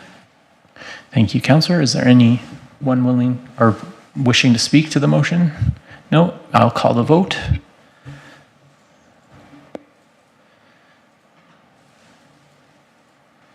Thank you. Please vote. And Mayor Daniluk, how do you vote? How do you vote? Mr. Chair, thank you. Thank you, Mayor. The motion passes 6-0. Thank you for that. And now we have opportunity to move forward with our business and make sure that we give all the due consideration necessary to the pieces ahead. So the next, I guess, motion arising from closed session is a motion to reconsider. And I believe that's Councillor Munkoff-Swain that is moving the motion. Councillor Munkoff-Swain, you have the floor. Motion that the City of Beaumont terminates the automated traffic enforcement agreement effective April 1, 2025. Thanks, Councillor. Please speak to your motion. Yeah, thank you. Based on information provided during the closed session, I think it's pertinent for council to reconsider that previous motion, and we'll get into that if this motion passes. Thank you, Councillor. Is there any further question or debate on the motion? Seeing none, I'll call the question. Please activate the vote. And Mayor Daniluk, how do you vote? Oh, pardon me. Just procedurally, it was pointed out to us that because Mayor Daniluk wasn't here in the meeting during this previously made motion, he is not eligible to vote on this piece. So I believe everyone has voted. The motion passes 4-1 with Councillor Van Nieuwkerk voting. And so is there a councillor ready to move item 7.3 automated traffic enforcement program? Yeah, so I will move that the City of Beaumont terminates the automated traffic enforcement agreement effective April 1st, 2025. Thank you, Councillor. Would you like to speak to your motion? Love to. Apologies for the gymnastics here. But effectively, we previously, council earlier tonight did pass a motion to direct administration to do some work and to explore the procurement process. And I believe that that motion is the better one left on the floor. So while I move this motion, I will be voting against it, and we'll wait to see the results of the report that's going to come back to us. So I'll be voting against this motion. Thank you, Councillor. Any further questions or councillors willing or wishing to speak to the motion? Seeing none, are you prepared to vote? Okay, I'll call the question. Please activate the vote. Far be it from me to tell you how to vote, Councillor. Everyone, all votes are cast. The motion is defeated 4-1. Councillor Van Nieuwkerk in support, voting yes. And I believe, looking around the room, I believe that that brings us to the end of our whatever this thing's called, agenda. My bedtime, it's my bedtime. Pardon me? Yep, the motion was defeated 4-1 with Councillor Van Newkirk in support of the motion. Correct, so with that, I will declare us adjourned at 9:59.